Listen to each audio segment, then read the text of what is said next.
bitch. Oh, excuse you. Baloney wash. I'm annoyed.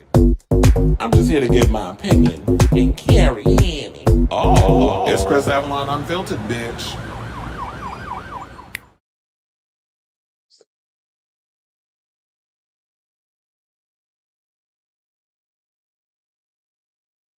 Y'all, welcome and happy Wednesday. It's your boy Chris Avalon, and welcome to a brand new episode of Chris Avalon Unfiltered, a show we basically talk about what's going on in pop culture, hot topics, all that good stuff. So, if that is a show for you, definitely stick around because we got a lot of tea to spill today, including we got to talk some Scream 8 news, which is going to be awesome that we got coming up. I was like, wait a minute, now I'm hearing feedback. Hold on. Okay, we good.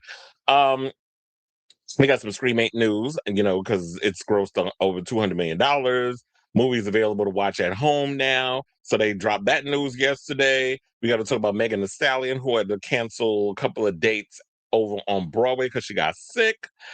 We got to talk about MAGA Barbie and her husband on here walking around with these jumbo-sized breastplates and his whole kink conversation situation bimbofication being exposed. We got to talk about T-Boz distancing herself from the whole Chilli thing, and a video, or it was basically audio, surfaced of her pretty much throwing Chilli under the bus a while ago. And now this video is coming around saying that, yeah, she basically been basically simping for Trump. So we'll get into that. Plus, we got some tea regarding In Vogue. There's a lot of infighting with a lot of the girls. Dawn Robinson came out and said some stuff. Rona Bennett came out and said some stuff. The other girls is out here being messy, so we're going to get into that tea. We also got to talk about all the biggest bombshells that came out regarding Brandy's new memoir phases. I got all of the juicy highlights of that, so we're going to break that down. Lizzo is spilling some tea regarding when she lost her virginity, and it was while she was in the music situation. We got the clip. We got to talk about Tiger Woods pleading not guilty after the whole little crashation situation, and now he's talking about he going to rehab. Okay, Amy Winehouse. Kim Zolciak and Kroy Biermann's divorce is taking a nasty turn. We'll get into that. We also got to talk about a Drag Race icon who pretty much was kicked out of her mother's house and is struggling. There's some housing insecurity. Said she don't mind if she'll be living in her car. We'll break all that down. Plus, we got to talk about this former member of the Bulls, because yeah, they chopped his ass over some homophobic stuff that he wound up saying. Bussy mad ass decided to jump on the line and assert himself in the conversation, because whenever it comes to the LGBTs, that old closet queen got something to say. And we got some tea regarding Pornhub and the age group who seemingly watches more adult content regarding the T in LGBT. So we have that and a whole lot more. So before we get to those topics, if you can please do me a solid, hit that like button. If you are new to the channel, hit that subscribe button. And also be sure to smash that notification bell so that way you know when we go live with a brand new messy episode of Chris Avalon Unfiltered. We also have memberships and all other stuff. So if you want to subscribe in that way and send memberships or super chats, whatever the case is, you could definitely do that. I know I've been going back and forth on a whole Patreon situation, but at this point, I like giving y'all the show as it is. If you want to contribute financially in other ways, I'm definitely welcome and open to that. But I feel like the Patreon going to take a backseat for a while, especially with the way this economy is going. And I don't want to be out here trying to act like I'm Oliver with the porridge, begging y'all for some cointadas. But if you want to financially send a little cointada this way, I'm not going to hold it against you. But anyway, so let's see who's in the building. You said, oh, Onyx is here. Slater's new album giving Inner Party System, Crystal Castles, Peach's Realness, 2000, I was going to say 2000s. Electro is back, bitches. Yes. Oh, we talked about that the other day. I don't know if you jumped in the room when we was having that Slater conversation in the last episode, but yeah, that's like one of my favorite albums of the year right now. That is album of the year material. If the rest of the Grammy the Grammy voters don't want to see it that way, whatever. I don't care. But yeah, you said it's funny how you mentioned Crystal Castles. I think you also need to add Justice up in there, because I did feel a lot of the Justice vibe regarding the music. There is a bit of Peaches, there's a bit of Kesha, there's a lot of that. And you could definitely see that she's wearing a lot of her influences in this record, but it is generally Slater. And that's what I always say about artists, is like you can go and take influences from so many other people, but make it you. Don't come around here trying to sound like these other artists and it don't sound like it's authentically you. And so yeah, that's what I usually be going for. That's why I love the record. Cleveland's in the building. Say, I just heard that Slater album, bitch. I told you. I told you gonna get your life.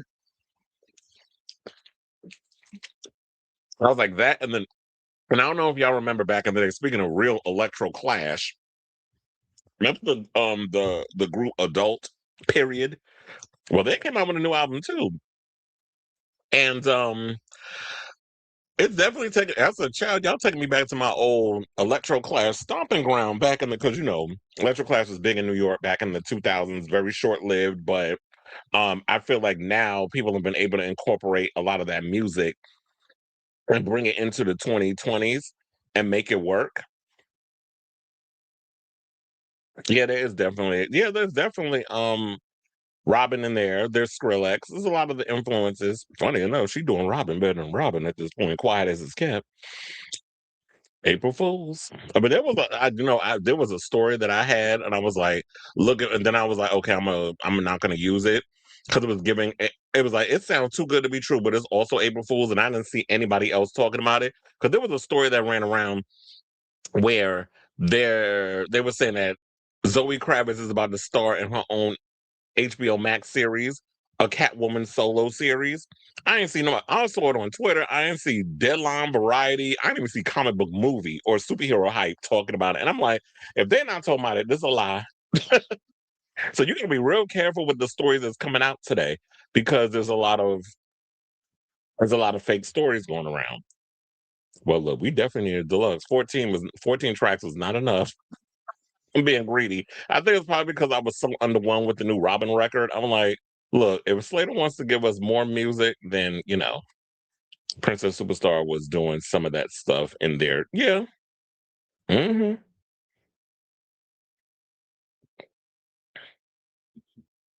Saying lies and say, well, what's going on in the world? We don't need any April Fool's jokes. Exactly, because this administration already is a damn joke. So we don't need any more April Fool's jokes of what's happening in the world. Anthony Fantano came out. Uh-uh. Now you can't be out here talking about you a bottom and then doing an April Fool's because I will find that man. No, wait, I'm gonna be careful with that because I don't need y'all trying to T.S. Madison me. And because I am not the D.O. Whisperer and I don't go around stalking people, but Anthony Fantano is good. But don't be coming around here talking about you a bottom, sir. Because I'll take you up on it. Not washed up. Look, that'd be my fear. Y'all call me washed up. Now, oh, you've been doing it so long, you washed up. I'm like, whatever. At least my ass is washed. So if you want to call it that being washed up, oh well. I don't really watch him like that though. It always depends on what he's talking about. I did see on YouTube, I didn't watch it yet, but there was a Slater interview that I definitely saved in the queue that I'm going to have to watch later. Hold on, let me look it up so I can tell y'all which one it is. Where she at? Where she at? It was called Nikki Reardon did an interview with her called The Worst Interview in America. So if y'all want to look that up, NICKYREARDON, and put that in your little history situation that y'all might want to watch that later, then you're welcome. Let me know, played us fans perfectly with Hey Fool's joke. Rick rolling us with what kind of fool. There's a lot of y'all out here doing it. I don't like April Fools. April Fools is so tired. I think y'all start with these stupid jokes and then y'all gonna get me mad. No, I was asked. Yeah, I was like 8 years, and this is what you give us. I mean, there's a couple of good songs on there, but as a collective, I'm like, girl, you could have just, girl, pay it. That's the way I felt. Well, look, hold on, I want to try something. Let me know if I am actually freezing, and I'm looking at an article as I'm asking y'all. Let me know if it's freezing. So if it's not freezing, we can move on with the show because I'd be tired of every time I get into one topic and then all of a sudden the thing freezes and Ryan Gosling gained 80 pounds of fat. What's going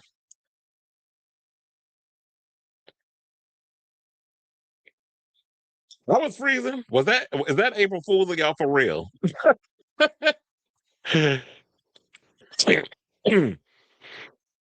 He said April Fool's Ryan Gosling gained 80 pounds of fat for the lovely bones, only to not get the Well, I'd have been mad.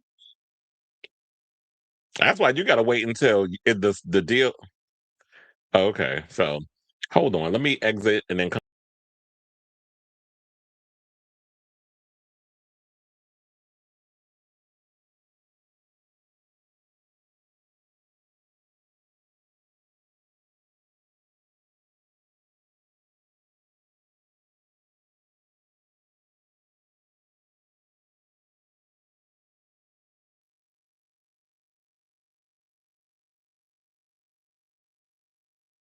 Annoying. I saw that Cleveland sent me I got a message on my watch and then you sent it to me in here. So I guess we're good now. So all right, y'all. Excuse me. I think with this weather change back and forth, I think I'm coming down with a cold. Let me hit my banner. And without further ado, let's get into our first topic.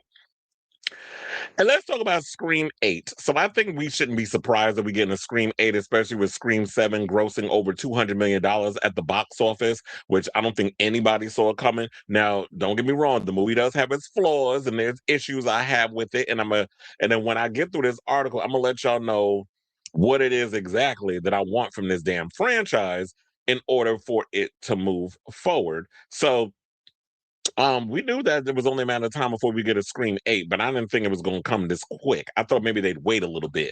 But it says Spyglass is developing the 8th installment of the Scream franchise with Lila and Nora Zuckerman writing. The Zuckerman sisters most recently served as showrunners for the hit Peacock series Poker Face, Pop Poker Face, Ma, and have worked as writers and co-executive producers on popular series including Agents of S.H.I.E.L.D., Suits, Fringe, and Prodigal Son. The news comes as Scream 7, which saw the franchise original scribe Kevin Williamson step behind the camera for the first time on the horror series, racked up over 200 mil at the global box office. It's the first time a Scream movie has crossed that milestone in its 30-year existence. The seventh quote, which saw the return of Nev Campbell as Sydney, also opened to a franchise global record debut of 97.2 million. The Paramount co-financed movie also starred Isabel May, Courtney Cox, Anna Camp, Joel McHale, and Matthew Lillard. The Zuckermans recently wrote a pilot for the Buffy the Vampire Slayer revamp, Buffy New Sunnydale, which Chloe Zhao was expected to direct. But as y'all know, Hulu did not go forward beyond the pilot. I don't know what the reason is why they didn't go along with it, but nevertheless, we're not getting it. But Nora and Lila Zuckerman, I'm actually not mad at this because if you ever seen Poker Face, one of the things about them on that show is that that show was all about mystery and all the other stuff. And a lot of people, including myself, have said what has been missing from a lot of the Scream movies. I would even say since 5, 6, and 7, because that's when Spyglass, I think, took it over around that time. And that's when Radio Silence and Guy Busick and all these other people came in and started doing whatever they call, an attempt at trying to write a Scream movie, and did what they did with that franchise. And I felt like the mystery was missing. Also, character development. So, if you have some people who have a background in television, one of the key things that goes within TV is background development or character development. And that's what we needed, especially when it came to Tatum's friends. And um, Sydney did have a pretty big arc in a lot of situations. I think it was heavily Sydney focused, but I just felt like y'all already know. I hated the third act.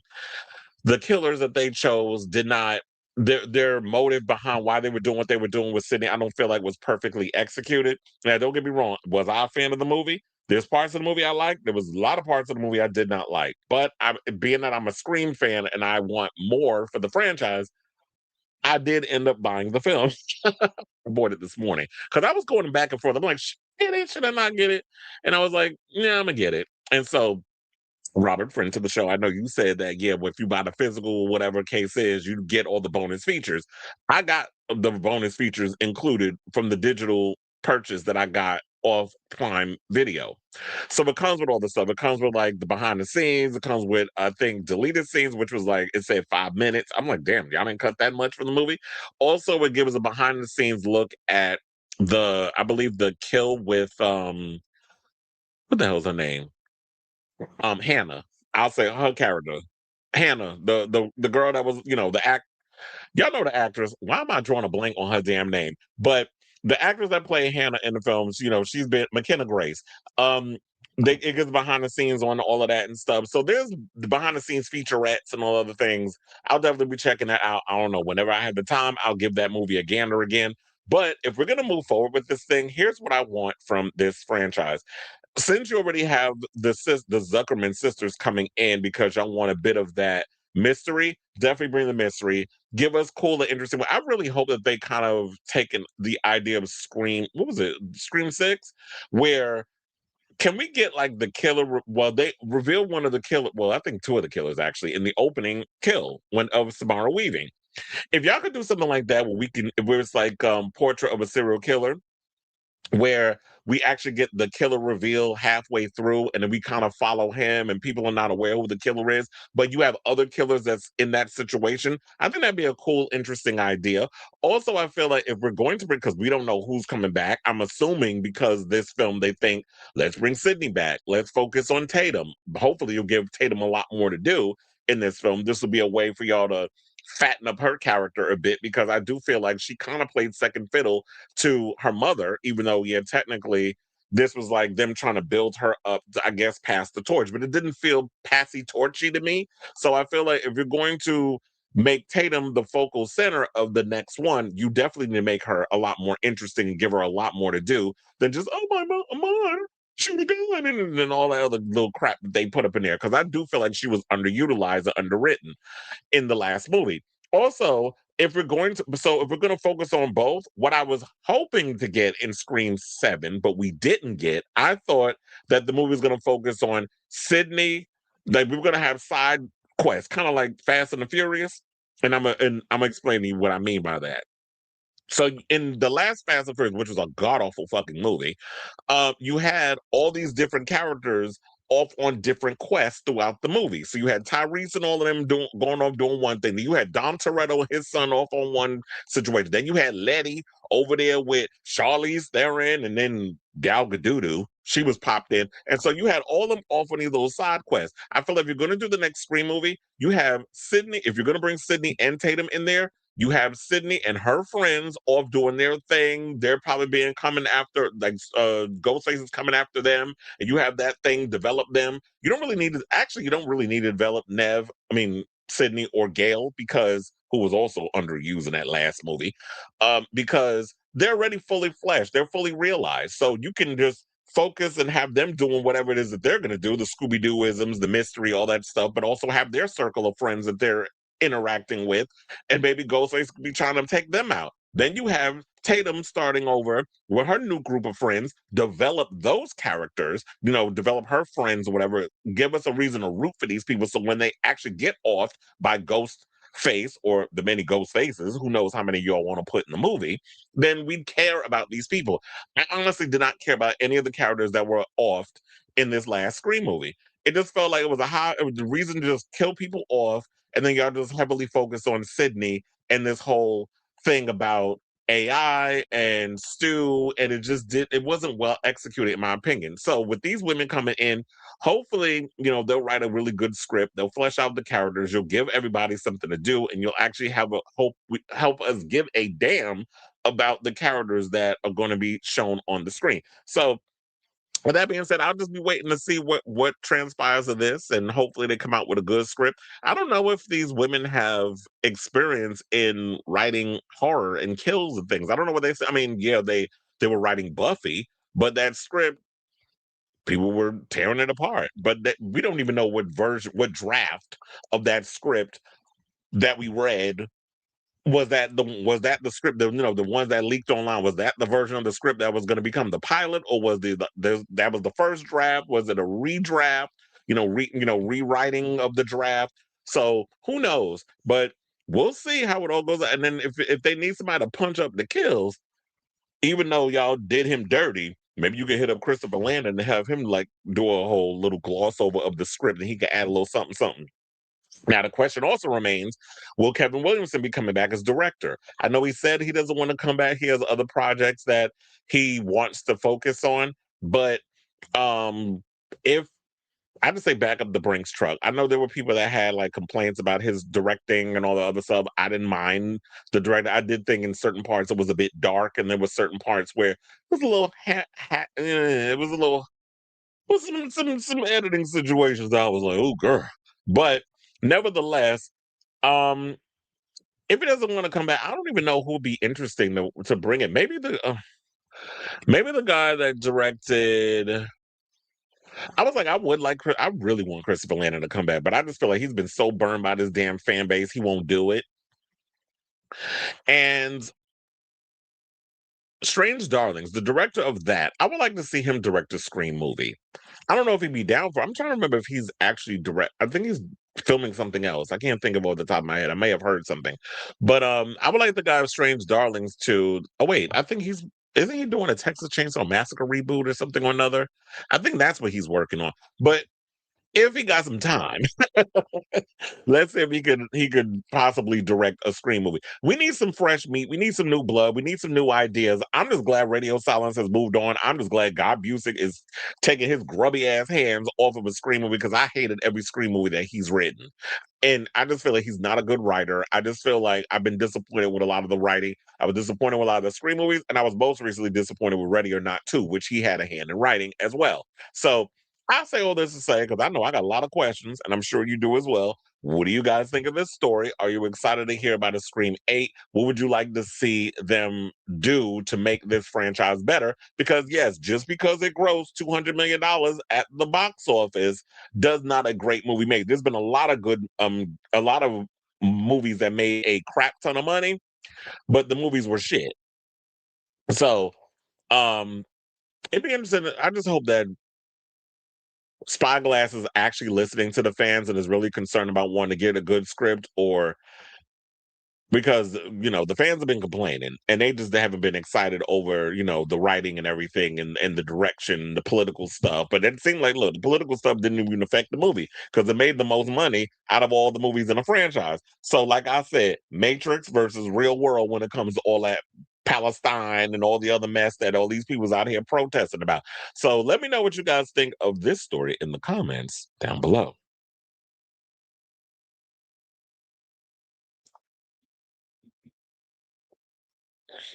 Mm-mm, mm-mm, mm-mm.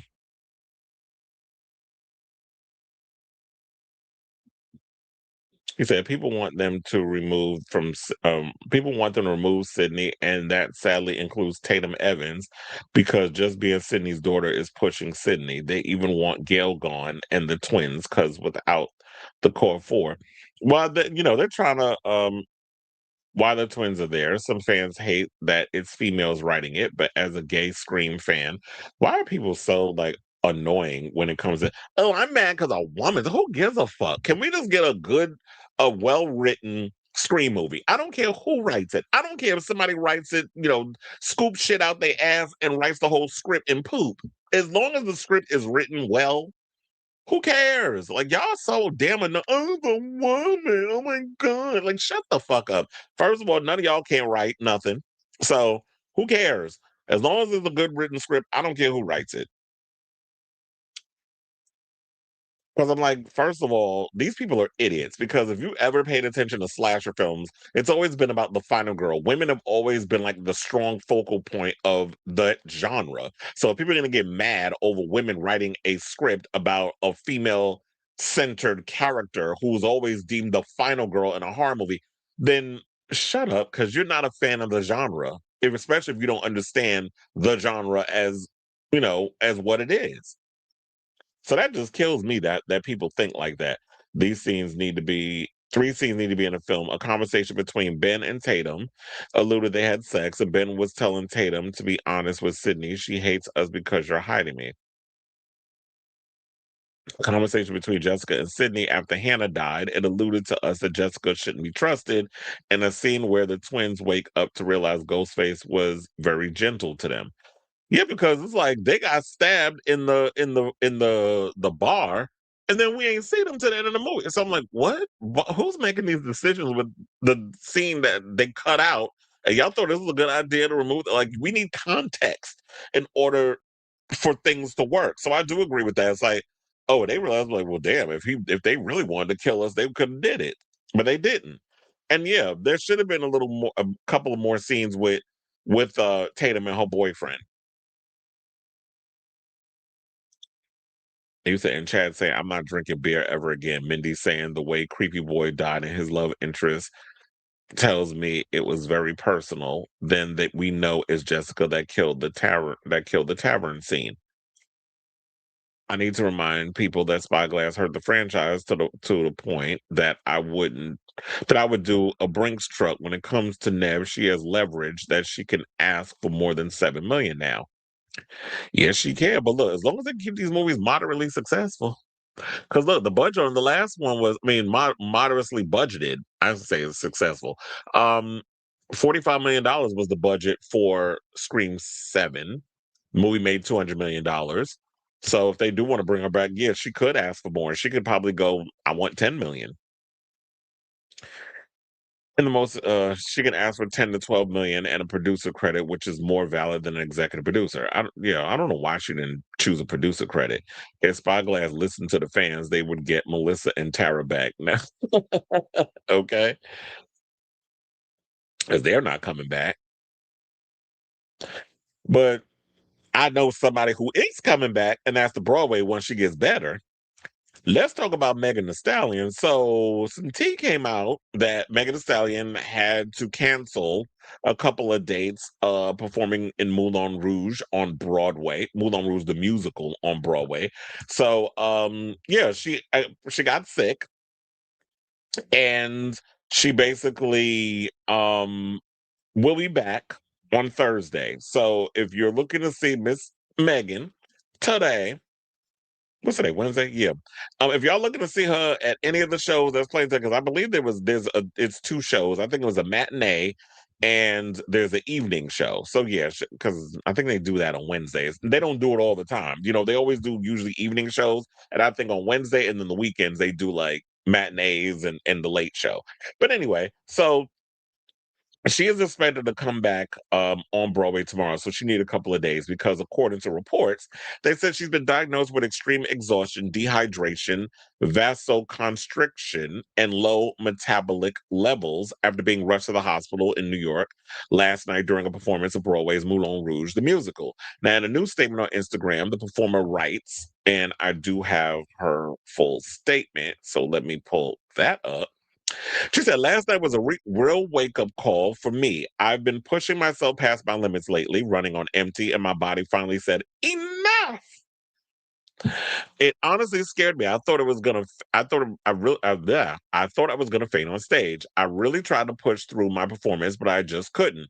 Hotties, I want to be real with y'all because you mean everything to me, and I hate letting y'all down. I just need one day to rest, reset, and take care of myself the way I should have been. I'll be back on that stage Thursday, stronger, clearer, and ready to give you 100% the way you deserve. Thank you for always riding with me and loving me through everything. Well, look, let me tell you, Broadway is getting hot right now, and I feel like I got to get a couple of tickets. One, I want to see her on Broadway in Moulin Rouge. I'm hearing she's pretty good in what she's doing. I also want to see The Lost Boys, the musical, because I've been hearing great things about that. And I know the tickets have been selling like hotcakes with that one. And the recently opened Rocky Horror with Michaela J. Rodriguez and Luke Evans, which, child, I've seen them clips online and the bulge is bulging in the jockstrap that he wearing on stage. I can see why he got that Spanish boyfriend. So, definitely want to see that because it looks like that I mean, even though Broadway's always kind of been queer, it feels like it's getting really gay up in the Broadway space, which is why I was saying in the beginning that, yeah, we need more drag based perform like Broadway type stuff, Broadway or Broadway, whatever the case is. We definitely need a lot more interesting shows because Broadway looks like it's a hot commodity right now, and it seems like there's a lot of real interesting shows I want to catch up on. So I need to figure out how I can fit all that in my schedule before it all dissipates. So in a statement to press, her rep said that the rapper performer who is making her Broadway debut in the production has been treated and released from the hospital and is now resting. They said Megan is incredibly grateful and the prayers and well wishes from her supporters and is looking forward to resuming her role as Zidler in on Moulin Rouge on Thursday. The statement continues. Now, So yeah, she didn't, as I said, that she's not going to perform in yesterday and well in the matinee and the evening show. And so, of course, we have some of her fans who have chimed in. Wait, that's not the one I wanted to go to. It was this one? Our magazine said sending you love. Another person said we adore you and want you to be healthy and happy. Speedy recovery coach. Another person said we love you, girl. Another person said love you, girl. Another person said please take care of yourself. I was scared shitless, stomach in my ass hearing the news. Don't overexert yourself. Rest, stay hydrated, and rest assured in knowing you are that girl. Self care comes first. Everything else comes second. I'm always so proud of you, but health is your main priority. We're so appreciative of all the hard work and dedication you put into this and your craft, well, us and your craft, but stay kind of yourself. And that's why I said that a lot of times I know that a lot of these artists, the ones that really love their craft and what they do, they focus so much on trying to please everybody else. And I want to do a good job and I want to push myself and all this other stuff. And it's great that you want to show that you working your behind off, but Broadway is grueling. It's very physically demanding, and you should know this because you're a touring artist. You perform on stage for 2 hours doing a lot of your hits and all that other stuff. But at the same time, you definitely have to find a way to take care of yourself because Broadway is no joke. The physical demand that it takes to do a show is not on Broadway is not the same as doing a concert where you can balance certain things out. You really have to take care of yourself. So I'm really hoping this is a lesson learned that yes, pace yourself, don't overexert yourself, really take care of your physical and your mental being because bro, this is something that a lot of the rap girls out here at this point are really doing it. We got Cardi B selling out arenas all over the United States because I don't think she's going overseas. And now we got Megan on Broadway. Nikki's in her house, punching the air, being mad at everybody else for having a career, and she's busy being a psycho MAGA bitch. And then, and Bia, out here mad at Cardi because she has the career she's always wanted. So there's that. So I say, well, this is the same.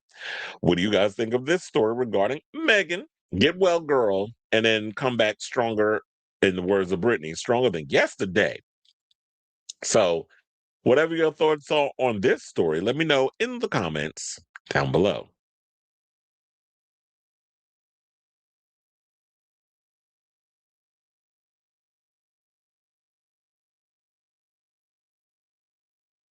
They're into the villain, but Scream is also about the final girl. Mhm. Some people were joking around saying she got tuberculosis. If you seen Moulin Rouge, you would know what that.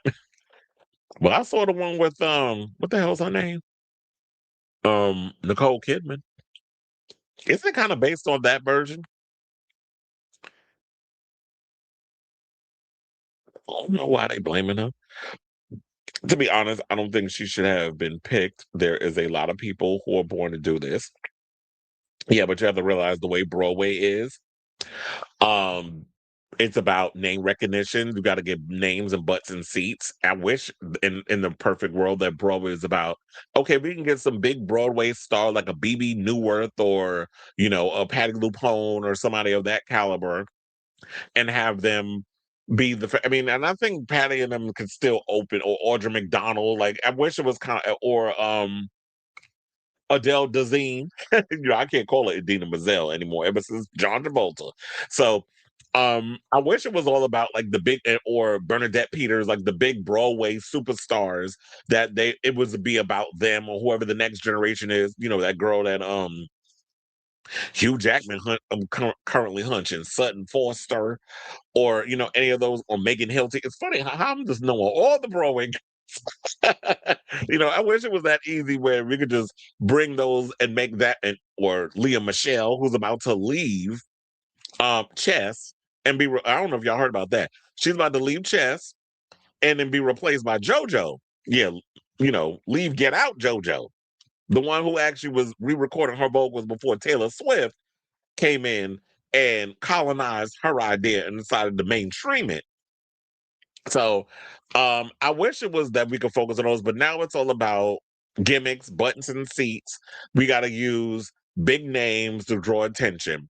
I would say like, oh, I would use Luke Evans as an example, but I can't because Luke Evans was doing Broadway before people Broadway, the West End. He was doing that before um he became like a big movie actor or movie star. People recognize who he was.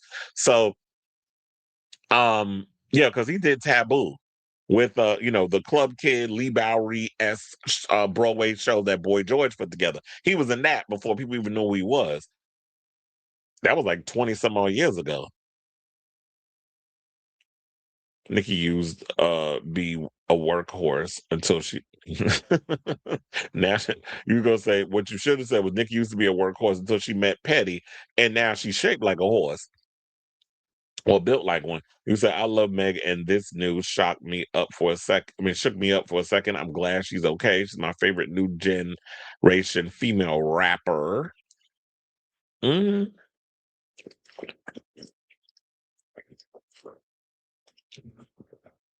Speaking of Moulin Rouge, remember JoJo was in that. I think that was like when she broke. I think that was her Broadway debut when she did, and that was in like 2024, 2023, might have been. Ooh, excuse me. Y'all ain't hear that burp. That's why I don't like drinking, acidy stuff because I always get the gas. But it's better to come out of this end than the other. Anyway, let's move on. Child, let's get messy. And let's talk about MAGA Barbie, whose husband apparently wants to be one of the dolls.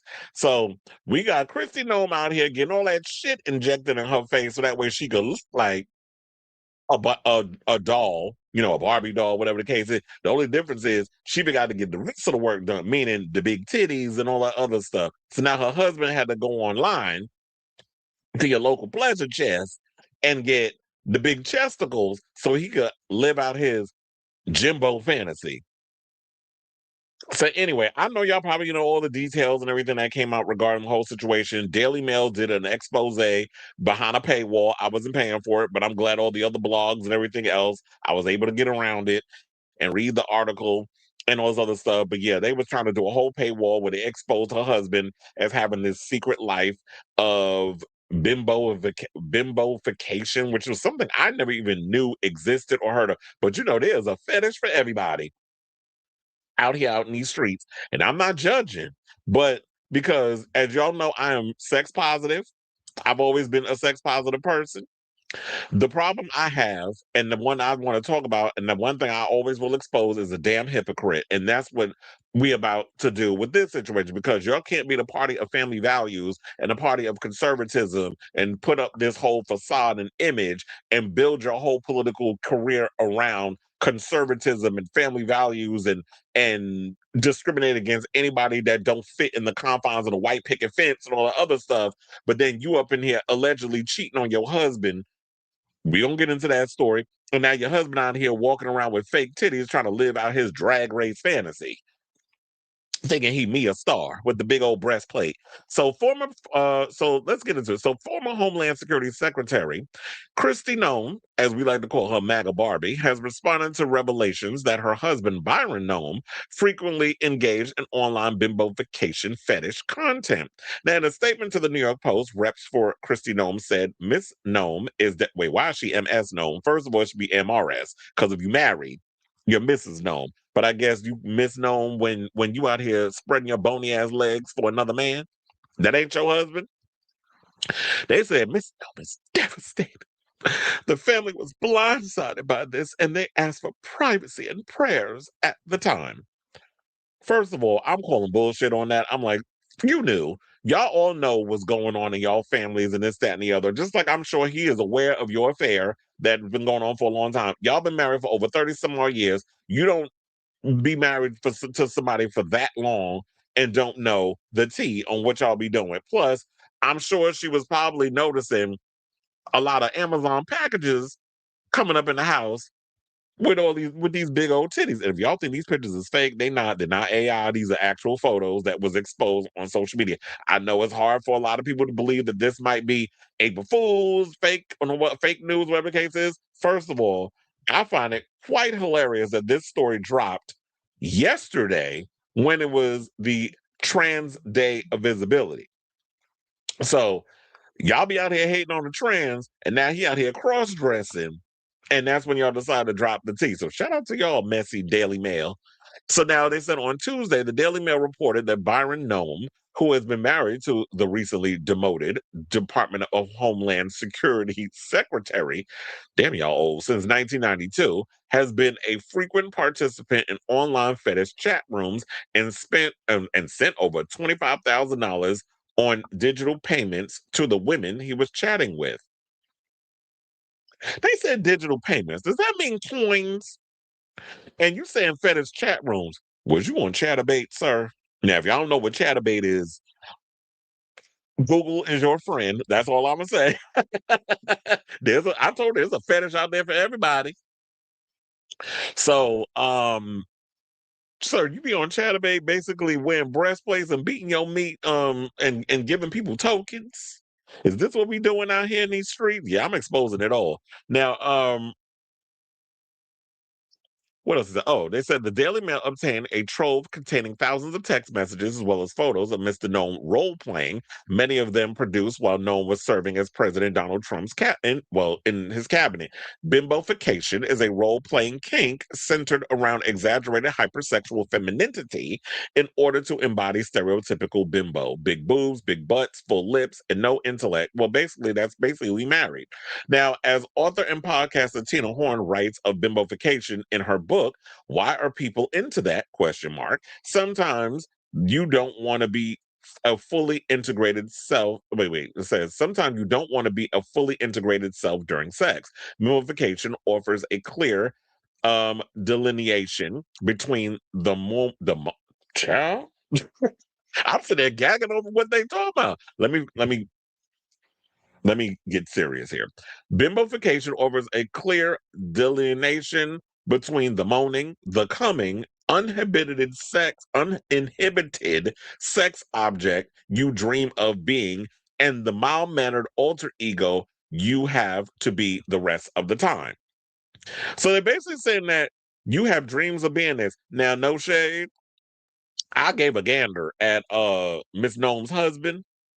Miss Holmes, Miss Noem, your husband Byron got full on gay face. Now I don't know if y'all know what that is, but there's certain people when you look at them in the face, like you're a faggot.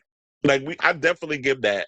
He definitely gives that vibe. There's another one too. What's his name? The one that go by the initials BJ, the conservative. He definitely got gay face too. So, I truly believe that. I believe every single word of this. Now it kind of makes me wonder: is he low key trans? Like, does he have is he trans attracted? Like, or does he have fantasies of he wants to be trans, but doesn't have the cojones to be his true authentic self? These are things that I'm worried about, especially with the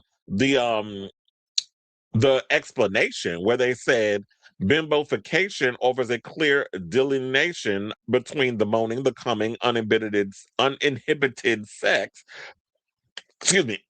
object you dream of being, and the mild mannered alter ego you have to be the rest of the time. So he has to put on this facade of like, I'm the alpha male and the white picket fence, and I gotta provide for the wife and all this other stuff. And you've been married to her since the 90s. And you know when the 90s was not too kind to people, especially if you were part of the Levitical plus community. We had the AIDS Holocaust. We had a lot of discrimination going on against gay, queer people. So a lot of times, a lot of men who have those tendencies, whether or not you're same sex attracted or you have feelings of you don't feel like you in the right body, but because you're a white male, and you have all this, hierarchy, patriarchy, whatever you want to call it, that you have to live up to certain things where it's like, by this age, you have to graduate. By this age, you have to get this type of job. By this age, you have to get married. By this age, you have to have the children. By this age, you got to have the white picket fence and the 2 cars and the dog. Oh, we should mention dogs when it comes to the gnomes. But when it comes down to the situation, it's like, you have to live up to this certain all-American white picket fence facade that a lot of society has perpetuated and bestowed upon people. And so I've always said that every projection is a confession. When you go after other people because they're out here willing to live their best life and do all the things that they want to do, you're mad at the LGBTQIA plus community because they're out here able to live their life freely and live how they want to live, or they want to let their freak flag fly. And a lot of you don't have the balls to do it. And I'm like, if you want to go in the confines of your own home and do whatever kind of kinky shit that you want to do, that's on you. I just don't like a hypocrite. And so that's what we're doing here. We're exposing hypocrites. So let me get back into the tea. So then he said, you might not want to literally look at act like a dumb blonde in bed, but the dumb blonde can be a marvelous symbol of something many of us want to be. Someone whose simple existence is dedicated only to being admired and enjoying herself. The mayor released a series of photos following Mr. Noem with large inflated balloons under his shirt, with the ties positioned on up outwards as if to suggest nipples. You turned me into a girl, Mr. Noem said in one exchange with a model. He asked about her breast implants. The report became the subject of widespread online mockery. The official account for the Democratic Party joked that it was cute. They both like to dress up, referencing Noem's habit of wearing almost costume-ish get-ups for many of her public appearances. Wow, well, I feel badly for the family. If that's the case, that's too bad, President Donald Trump told the Daily Mail in a child, please. I know well, he's gonna tiptoe around the situation because he got his own situations he got to be dealing with, his own little weird fetishes and the things. If you know about what was in them Epstein files, we already know how that man leaned. So now Trump ousted Noem from her position as Homeland Security Secretary early this month amid a torrent of controversy. The firing came shortly after Noem appeared before Congress, where she was grilled about her lavish spending on DHS marketing campaigns centered around her own public image. Noem was also questioned, and this was what gagged me because I remember I was seeing these clips resurfacing recently, and her husband was right behind her when they were grilling her about her alleged affair with former Trump campaign manager Corey Lewandowski. Now, in an apparent attempt to demonstrate the strength of her marriage, Noem pointed out that her husband had accompanied her to the Capitol and was seated just behind her. Ma'am, you really think we dumb? Like we don't know what optics look like or perception? And the fact that, yeah, your husband could be there and y'all could be putting on a united front, but behind closed doors, the situation is different. So we're not going to sit up in here and try to pretend like oh, because your husband was there, that, oh no, it's nothing to see here, look over there. Like, come on now, don't piss on my leg and tell me it's raining. And that's what a lot of these people that work in these departments do. So look, as I said before, I want to preface this by saying that in no way, shape, or form am I judging someone for having a personal kink.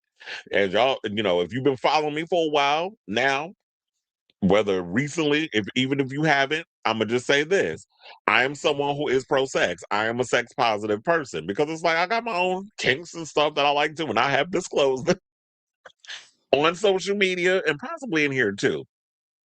And it's like ain't no shame in my game. But my issue is the hypocrisy regarding people like Kristi, who has carved out an entire political career as a religious conservative crusader against the Leviticua community and immigrants. Now, this is a woman who wrote a book gloating over pow-powing her dog for attacking her neighbor's chicken and biting her, and then gloating that she took one of her goats and shot. No, she wasn't feeling her goat. She pow-powed her goat. And this is also the same woman who lied about meeting with Macron and pretended to stare down Kim Jong Un as if she's some damn alpha female. She also, I just found it funny that she got all that silicone injected in her face to look like an overblown Barbie doll and forgot to get the tits to match since she's shaped like a prepubescent boy. So he had to resort to buying triple F size titties online because physically his wife wasn't living up to the private fantasies in the bedroom. So while she's out here allegedly spreading her bony ass legs for Corey Lewandowski, her husband is busy online ordering jumbo-sized breastplates from the pleasure chest while pleasuring himself online with hookers. I just wish, at the end of the day, these so-called family values conservatives who make it a mission to tell sex positive people how to live their lives would worry less about what others are doing in their own bedrooms and would just come to terms with who you really are as human beings. But because you are filled with so much shame and guilt, you feel it's easier to judge others who have the cojones to show up as their authentic selves. So now, does this mean that Byron might be closeted and wants to become Brianna? Who knows? And if people think that men who are married to women, don't have trans tendencies, I got two words for y'all: Caitlyn Jenner. So, no, Kristi, you don't get thoughts, prayers, and privacy because your husband's secret kink was exposed.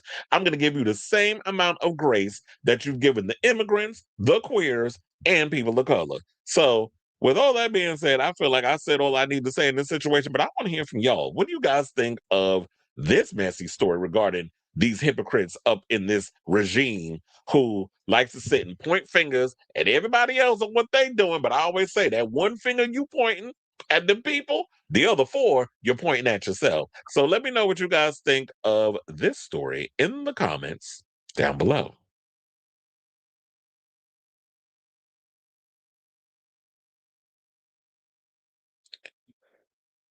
You said some people are saying T-Boz should sue Chilli for ruining her bag. She already refers to her as her bandmate, not as I think she been her bandmate.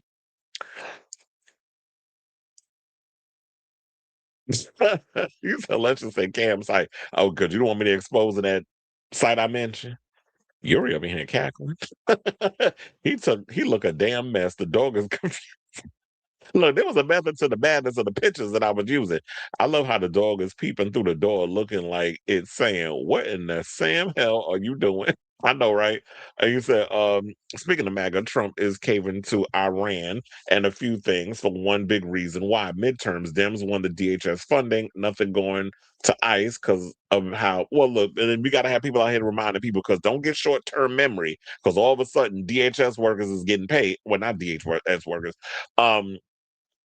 Oh my god, the people that work at the airport because they're finally getting their money after weeks of not getting paid, and the whole all this other stuff. He's still an asshole who just fucking up the country. Don't give in to the foolishness. He said, and he's losing a birthright case. Oh yeah, I heard about that. He attended the case and then left early to intimidate his justices, and he learned that he was going to lose another case. So yeah, he's left very unhappy in his face, like a child not getting his way. Oh yeah, that's another queen.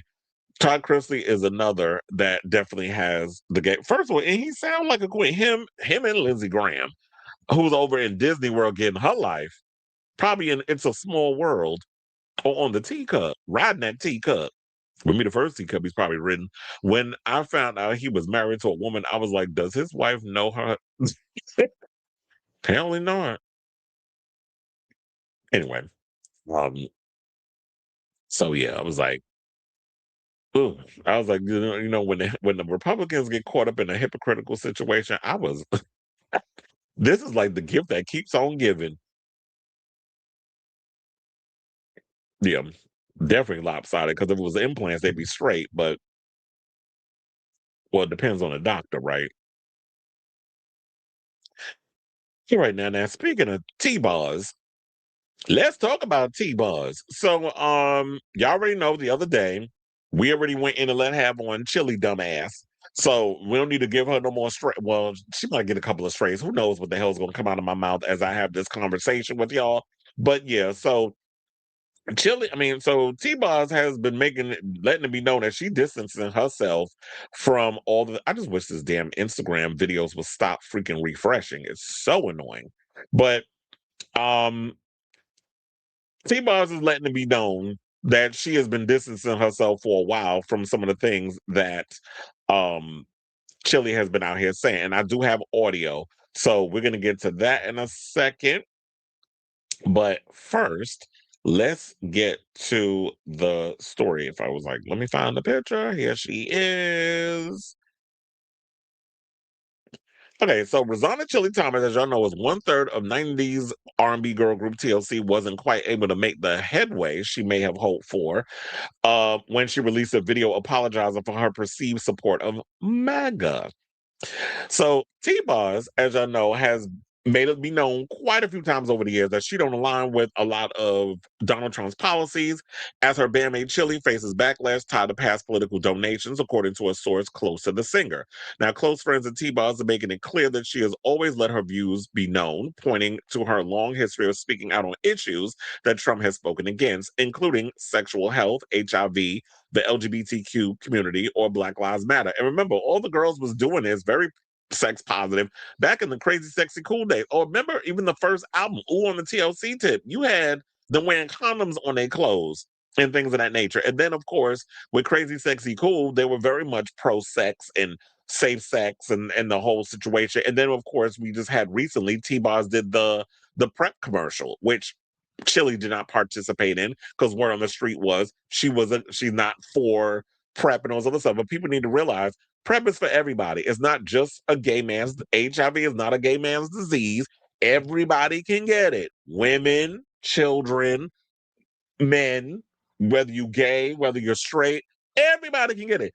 HIV don't discriminate like cancer. It doesn't. So people need to become educated on this. And that's why even though she gets on my root canal nerve and she can be problematic in a lot of stuff she said, shout out to Tamar Braxton for making it more of a mainstream thing for women to get on PrEP and want to take care of themselves. Whether she meant it in a shady way to throw a little dagger at whoever she was throwing a dagger at and was trying to do it in a judgmental way, the fact that she brought it to people's attention, I applaud her on that. And I love the fact that T-Boz, or I like to call it by the government, Tion, was out here um being a positive person in regards of this and has always been consistent in regards of her support of safe sex and HIV awareness and that sort of thing. Because remember, they were out here doing that in their music before it was even a cool thing to do. And especially in like R&B, what black people you knew was out here being pro, condoms and sex and all that other stuff. I mean, yeah, you also had Salt and Pepper, which we're gonna get, which they already got problematic situations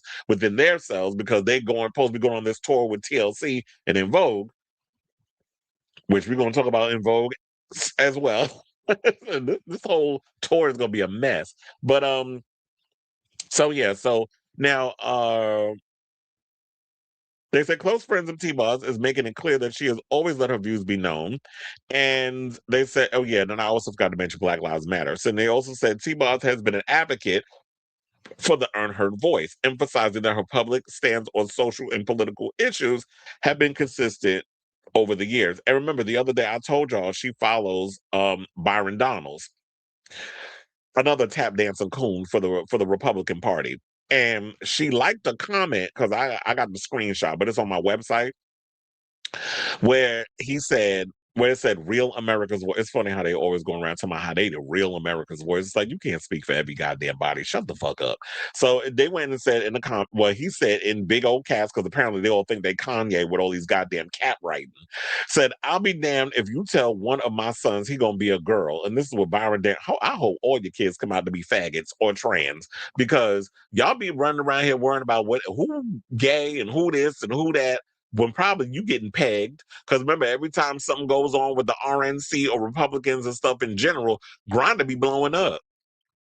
And I saw that Gavin Newsom flaky ass was running around here trying to make jokes about Grindr. I'm like, who's still using Grindr? Grindr be trying to charge people $500 a month to use that tired ass app. So I don't even care about Grindr. I done deleted that from my life eons ago because Grindr is tired.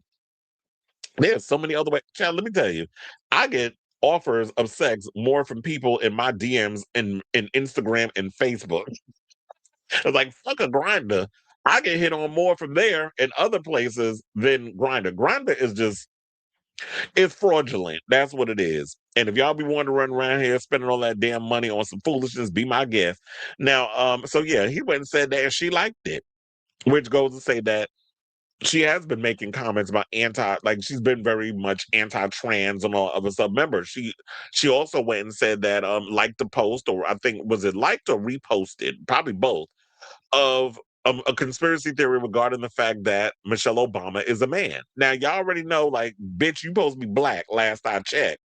And you out here spreading misinformation about a black woman being trans when you know there's this thing within the black community about women, black women specifically, who have a lot of masculine features, and because of the way the gene pool is in regards to Black women, and men want to sit up in here, or people want to come over here and say y'all are trans, the Michelle Obama, because you're tall or you have a muscular build, or whatever the case is. Like, it could be Michelle Obama, it could be Venus and Serena Williams, any of the Omarosa, Wendy Williams. Like, it could be any of those type of girls where they get that because they have features that make them that kind of get, or just hilarious. Like, when they have people, when y'all kind of have like this masculine energy to you, then all of a sudden y'all want to sit and say that they're transgender. Now you got this old, I don't know what identity race wise I am, bitch, getting on social media and saying stuff like this, and then doing a whole all lives matter. I'm like, bitch, are you Black? Like, last I checked, who are you? You like, and this is why I said, this is what bothers me too, is the fact that you have this broad who your entire income comes from making music, or Black people buying your music, and then you pulling that stunt? Because white people aren't the ones that's going to a TLC show. It's people over 40, men and women and the gays, going to a TLC concert. Not white people from fucking Kansas. Those are not the ones up in here singing "What About Your Friends," bitch. So you need to learn what side of the aisle your bread is buttered. I don't give a fuck you spreading your legs for white dick. You need to realize who you are and who your audience is. And now you done fucked up the bag because you a dumbass bitch. And I blame Pebbles, because quiet as it's kept, nobody wanted your ass in the group. Pebbles put your ass in the group. But then you pulled the Faith, and I'm talking about Faith from, so what's Soul Food? Yeah, Soul Food. Faith fucked my husband. Yeah, she went and fucked Pebbles' husband. Now who the silly hoe? Chilli. According to the legendary T that spelled out about that years ago. So we all know that if Left Eye was alive today, she probably beat her ass. Because Left Eye did not like Chilli. I don't even think T-Boz liked that. I think T-Boz tolerated her. Because, like, well, we part of the group. We here to get this bag. And I feel like once Left Eye died, y'all, TLC died, because Left Eye was a focal point of the group. And it's great that y'all can still try to go on and do the thing together. But Tion got way more bigger fish to fry. She got to worry about keeping her body from having those sickle cell flare ups, and less about Chilli out here being a hot ass, tired ass mess. And remember, they were one of the best selling girl groups of all time because they had songs like No Scrubs and Waterfalls. And they're known for addressing social issues in their music and public appearances. So they've taken a political stance in a lot of those things. But we don't need to recap the whole thing about Chilli and MAGA, but I do want to play all this video where Left Eye, Jesus, T-Boz exposed Chilli in an old resurfaced clip where she basically, because Chilli was running, oh, I don't know, I accidentally, the buttons be put together, and now don't get me wrong, there was a time when I was on Instagram and they did kind of change it up, and I was like, fuck is this? I'm like, where's the button to like share or repost? And I'm playing around with the things and trying to figure out what the new buttons are on the phone. So that's what I was doing. But usually you ain't gonna see no MAGA stuff on my phone. Like, if you ever follow me and you follow my Instagram and you see the stories, there's always some stuff about, anti-Israel, pro-Palestine stuff, exposing Israel for a lot of the propaganda and stuff they've been doing. Like, a lot of the political stuff is on the right side of politics, not all this propaganda mess that's going on. So y'all know where I lean politically if you follow me on the social medias and things, on all the progressive stuff that I've been posting about, how New York is, and Zoran and all the things he's been doing and getting things done in New York, with like filling up the potholes and going after these slumlords and all that other stuff that's going on with that. So when I be saying stuff, I'm on the right side of history. You got to be following a bunch of them right wing nutbags to be able to accidentally repost something about Michelle Obama and stuff about MAGA based stuff. Once you follow one thing and like it and repost, you're gonna get a barrage. You're gonna get flooded with a lot of that type of stuff. That's the way algorithms work. So, sis, The internet don't lie. I mean, don't get me wrong. There's AI and people can make up all kinds of shit. But sis, this was going on before AI became like this big thing that it is now. So you can't sit up in here and blame stuff. Just admit who you voted for, own it, and move on. Now you out here being exposed. And then I heard somebody else say, why we go harder on the women than we do men? Well, it depends on who you're talking to. Because I don't just go hard on women, I go hard on everybody. I'm an equal opportunity reader, offender. Go, get that bitch. Like that's how I when it comes to the stuff. I don't just be like, oh, I'm harder on women than that. I hate when y'all do that because y'all always want to play like the victim. Women want equality, and then when we come at y'all over some shit, when y'all get caught with your hand in the cookie jar, then all of a sudden, oh, you going at the women, or you going at the black women, oh, now you want to play the fucking victim. No, you can't have it both ways.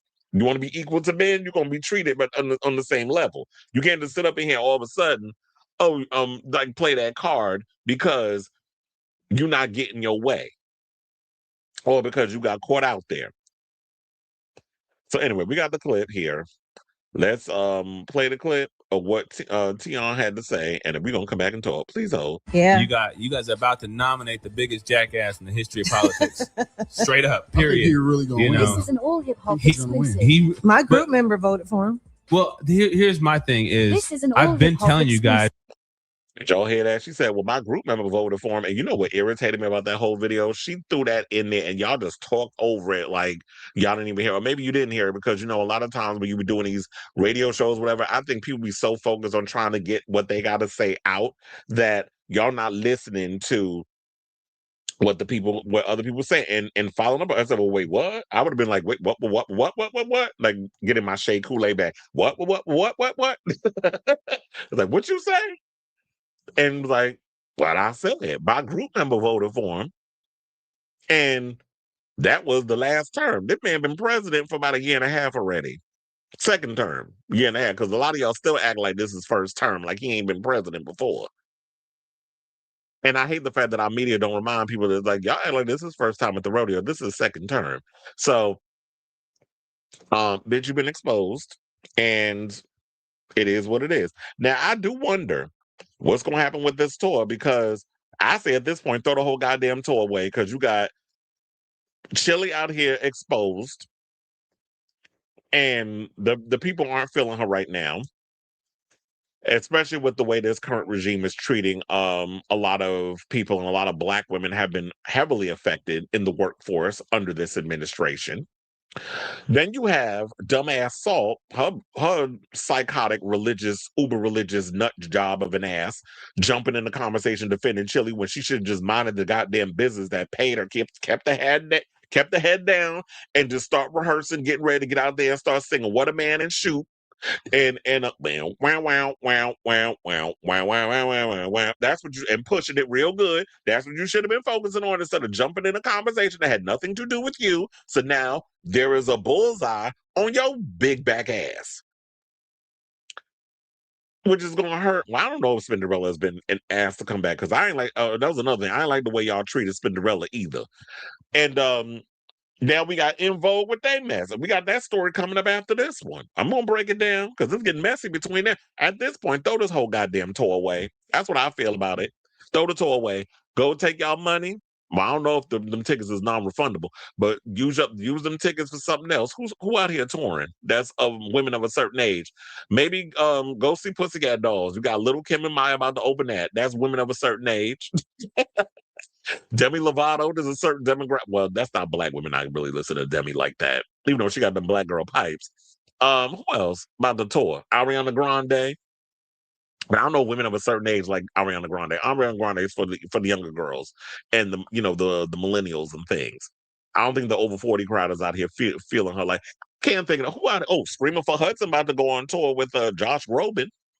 That show's coming to the Garden. I mean, maybe y'all take that money and put it somewhere else because this tour, even though it would have been a great idea on paper till all this political stuff came out, it ain't gonna happen. So I say all this, or I just think it's been tainted because of the drama that has surfaced as of late. So I say all this to say, what do you guys think of this story regarding what T-Boz basically said? I'm dissing myself from all this mess. Like, I've always told you, I've been anti-Trump from the beginning. And I'm just going to let my bandmate flounder out here by her damn self because she made the bed. Now her little skinny ass need to lie in it. To the point that Matthew Lawrence had to cancel a convention date. They said, due to personal matter. I said, the personal matter being your girlfriend out here being a dodo and being exposed. And I would be surprised if he voted for that man as well, because birds of a feather, as I like to say. So let me know what you guys think of this story in the comments down below.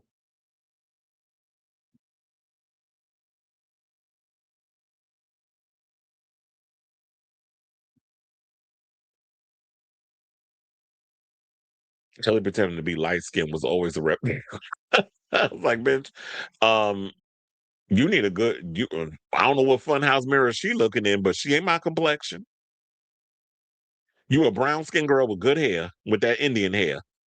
That's basically what you are. Which I think her father is half Indian. I think that's the father. She found out that she found what show did she go on where she found out her father was her father? Was it Sally Jesse? Because I remember an episode, was it Donahue? I can't remember what the talk show was, but I remember when she went on a talk show and that's what her father, she found out who her father was and they met for the first time, and all that other stuff. But Tehran's in the building. And I remember that, but I don't remember which talk show it was. I call myself an equal opportunity cusser outer. Exactly. That is me. And I am her. She is me and I am her. And you said, don't forget they're blaming Matthew Lawrence on how Matthew Lawrence is now canceling appearance. Oh, yeah, I didn't even read that, but yeah, I remember. But I didn't read because I don't read the comments till after the fact. The way I'm looking at the screen, I don't know how y'all see it, but the writing is so tiny that the only time I see the what you guys have written is when I click over to the comments and then I go through them. And then when the trolls come up in here, I'll just be blocking. These are the way they have so successfully conquered and dismantled Black America. Hello. Wouldn't be the first time. Remember Tulsa? He said, off topic, did you see the Miss Taylor Swift release a fan edit as an official music video? Literal screen grabs of Elizabeth Taylor. Like, I have not. I didn't even know about that until you just told me.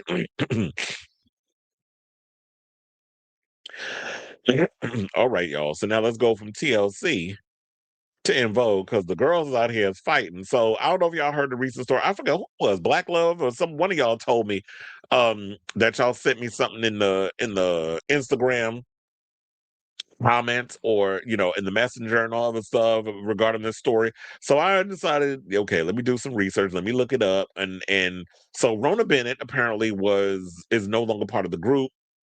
Rona Bennett went on and said some things. We're gonna break it on down. Dawn Robinson jumped in the conversation. It's getting messy out here, and I'm living for the shade. So let's get into it. So En Vogue is gearing up to tour with Salt and Pepper and TLC for their iconic tour, and it's kicking up old and new dirt. Original En Vogue members Cindy Herron, Terry Ellis, and Maxine Jones, who recently joined the group.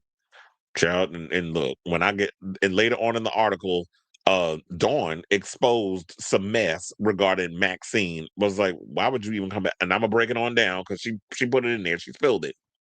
Who recently rejoined the group, performed in November at the Rock and Roll Hall of Fame, leaving out on longtime member Rona Bennett, who subsequently departed the group. And they said she's been with the group for over 20 years, which I didn't even know was that long.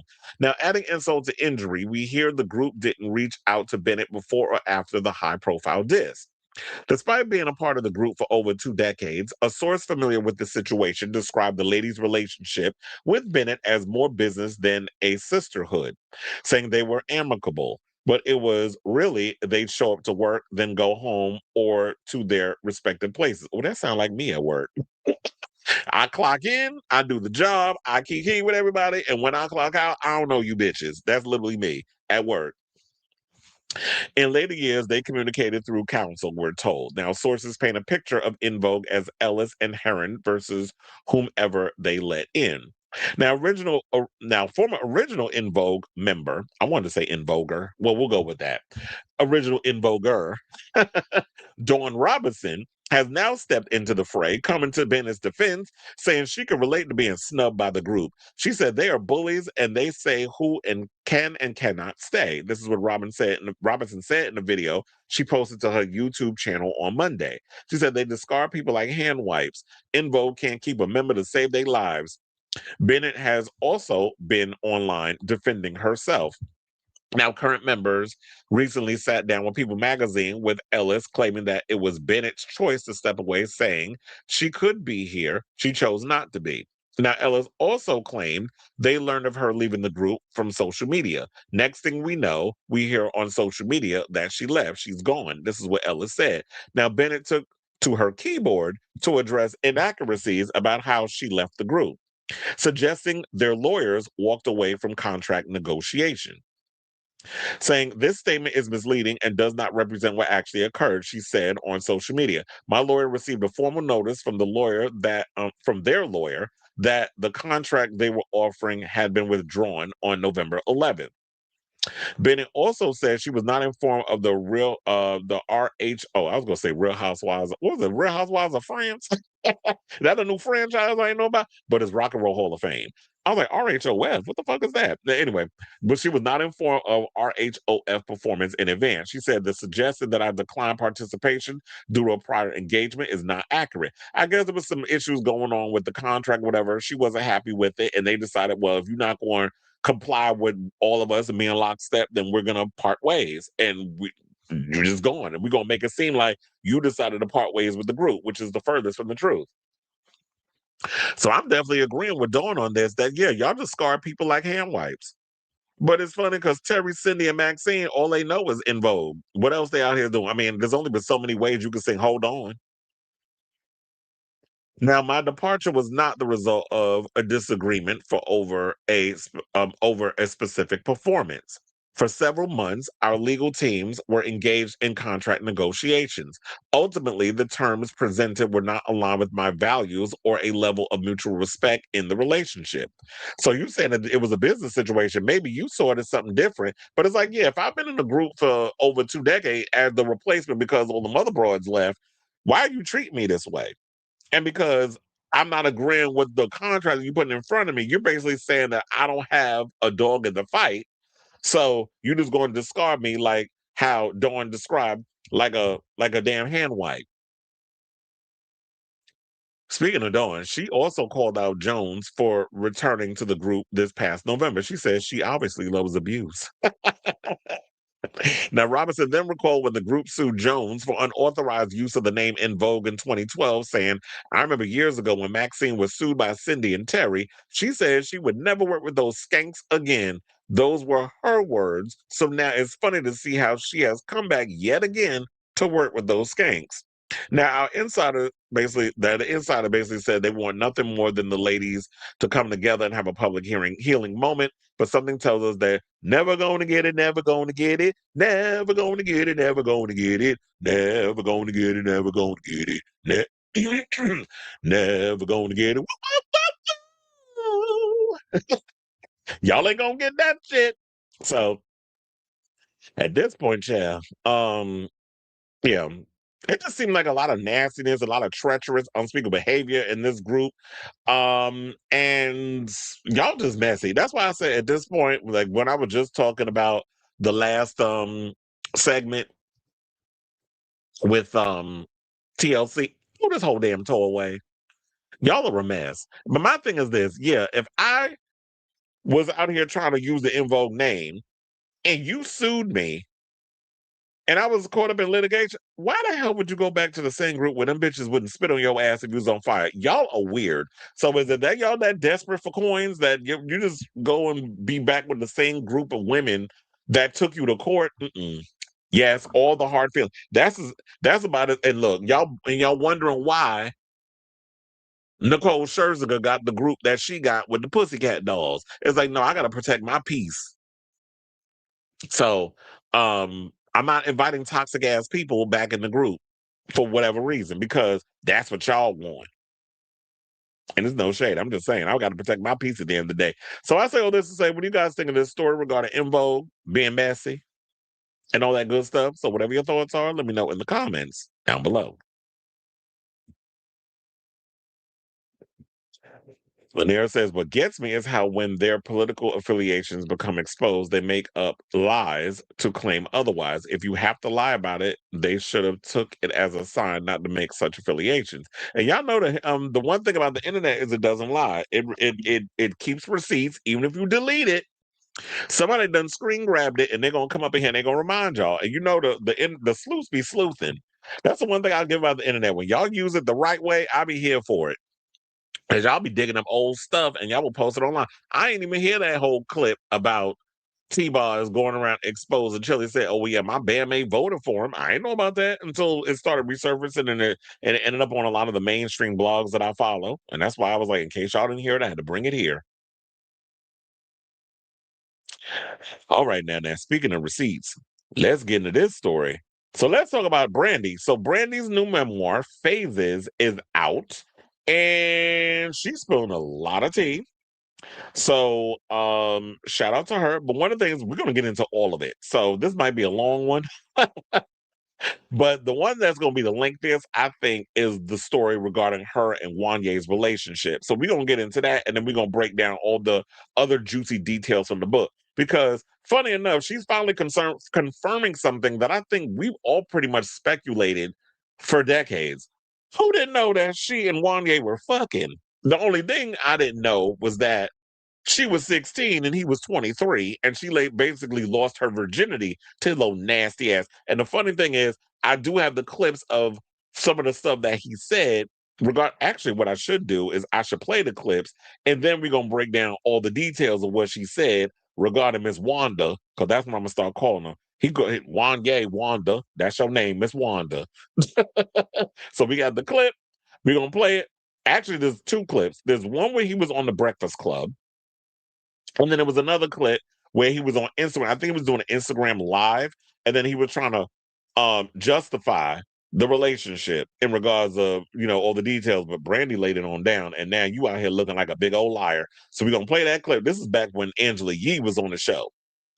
And here's what they had to say on the clip. We're going to come back and talk. Please hold. And you had a celebrity relationship. Were you the only one that was ever involved with a celebrity? Who was he dating? Wanye was banging Brandy. He left her lonely, brokenhearted. No, I didn't actually leave her. He was teaching Reggae how to do videos. You taught Reggae how to do the segment. That's why they called you Squirt. That's what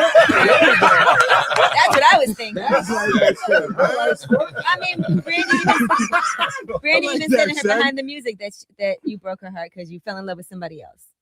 I mean, you only fall in love with somebody. You only fall out of love with somebody else if somebody makes you fall out of love.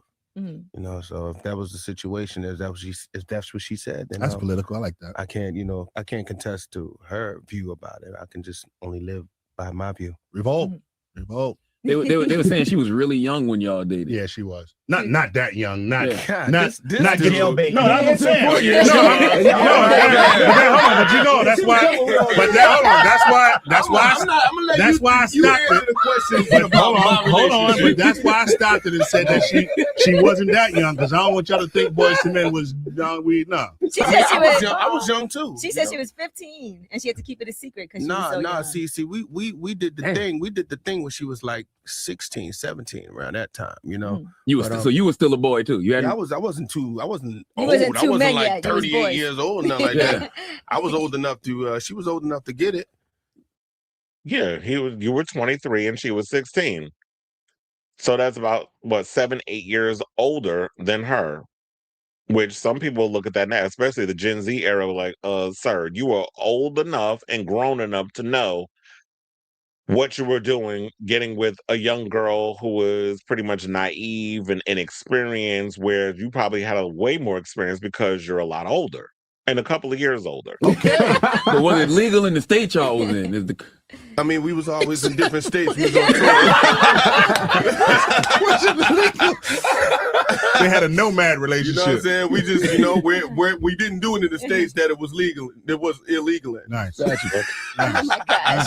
Political. No. It was, you know what I mean? It was a time. It was a relationship. It grew and it ungrew. I guess you could say that. Squirted and it unsquirted. Squirted and unsquirted. I like that. What I found annoying about this whole situation is why is Soup Coolers, I don't even know his damn name, why the other members of Boys to Men jumping in the conversation? It's like, it's not about y'all. Let Miss Wanda answer his own situation in regard to the situation. Why y'all jumping in? Mind your business. Let him talk. So that was kind of annoying me about the whole thing. Now, the next clip I'm going to show y'all is the one where he got on, I think it was Instagram Live, but it was on, I pulled it from like Twitter via TikTok or whatever, where he basically was talking about his relationship with Brandy and that sort of thing.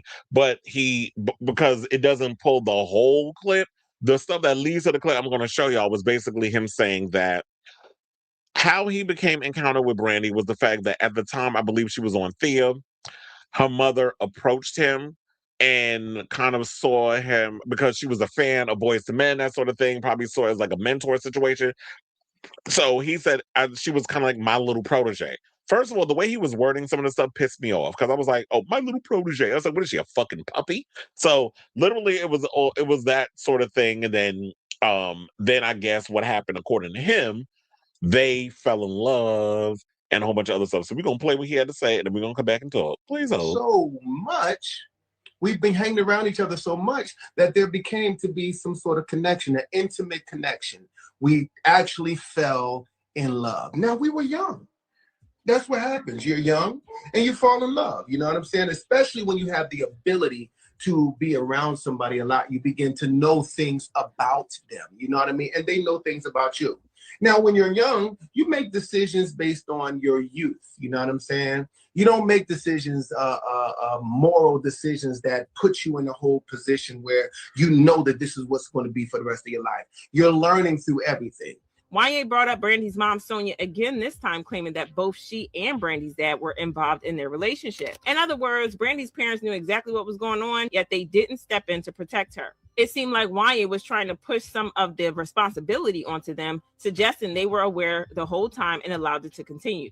Happy. So whoever is there saying, you know, all kinds of crazy stuff like they know, you know what I mean? Regardless of anything, my age, her mother was definitely, you know, a part of our relationship. Her mother and father was a part of our relationship. They allowed me to guide Brandy and to help her through her career. They understood that we had grown close, and that's what it was. You know what I'm saying? So he's talking about the business aspect, but you're not alluding to the fact, did they know that y'all had a relationship? I'm not talking about a business relationship. Did you have a relationship, meaning that y'all were boyfriend and girlfriend? Because he also mentioned something about taking her to the prom. And so I said, well, wait a minute, wasn't it Kobe Bryant that took her to the prom, or did she take Kobe Bryant to his prom? I'm trying to remember what it was. So at the time, we all thought like, yeah, we knew that there was a thing going on between her and Wanye, but also I noticed that there was like a little dating situation with her and Kobe. But anyway, let's back to what he had to say. Wait, what happened to the clip? It just like closed on me. Hold on, now I gotta find it again. Where's she at?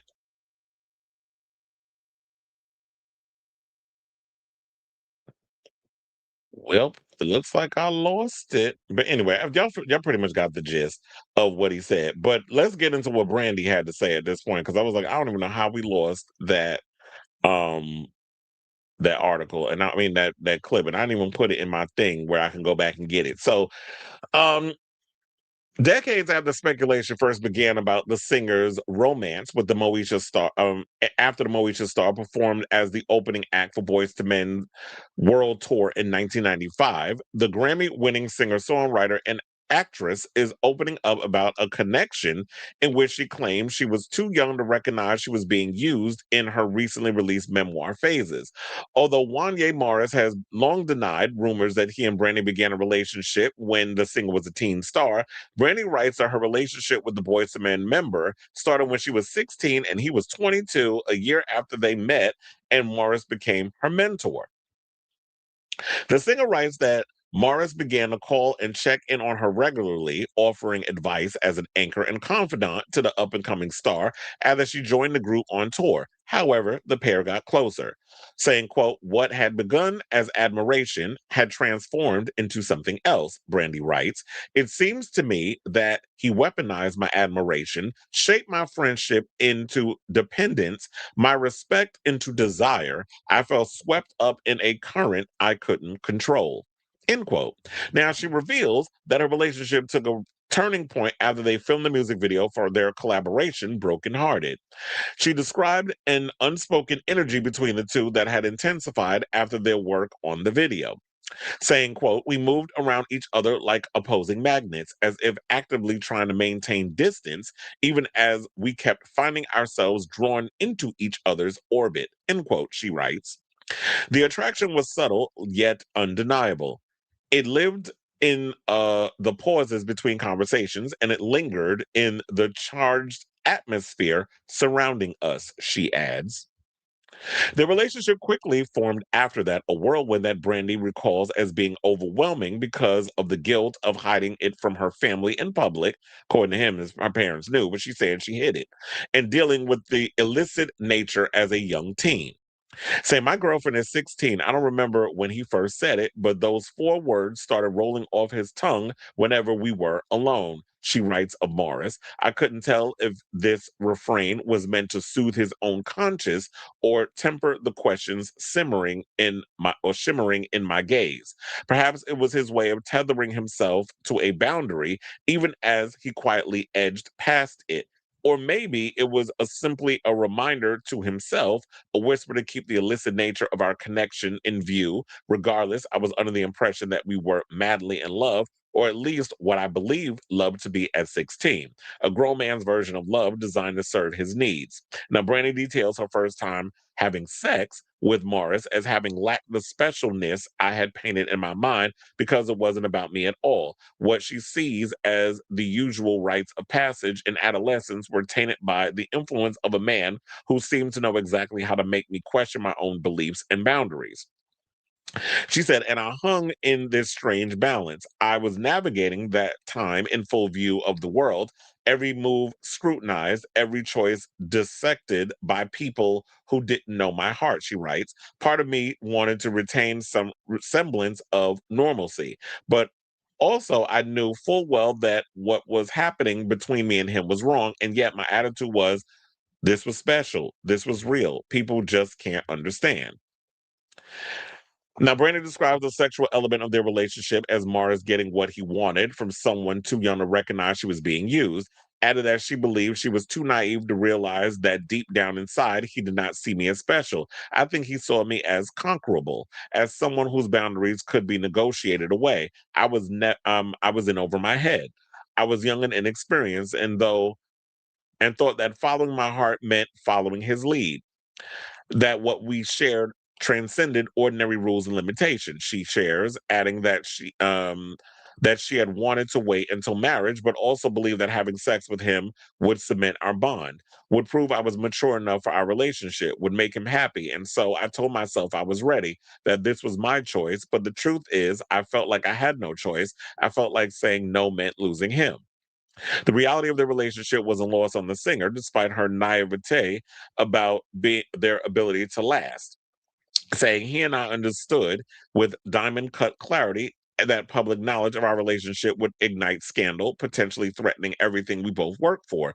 So he and I opted for elaborate fiction. We would pretend patience and claim we were waiting until my 18th birthday before pursuing any romantic connection." Y'all don't remember what it was back in those days. Like, y'all were out here. Brandy was put on such a pedestal in regards of her image. Like, she always had to have kind of like that good girl image, similar to Britney Spears, until we found out her sexcapades and stuff that she put in her memoir. But people were still slut shaming her and all that other stuff. And Brandy had an image to uphold, so she had to put on this whole good girl Disney-fied image in a lot of ways. But behind the scenes, she was moving different.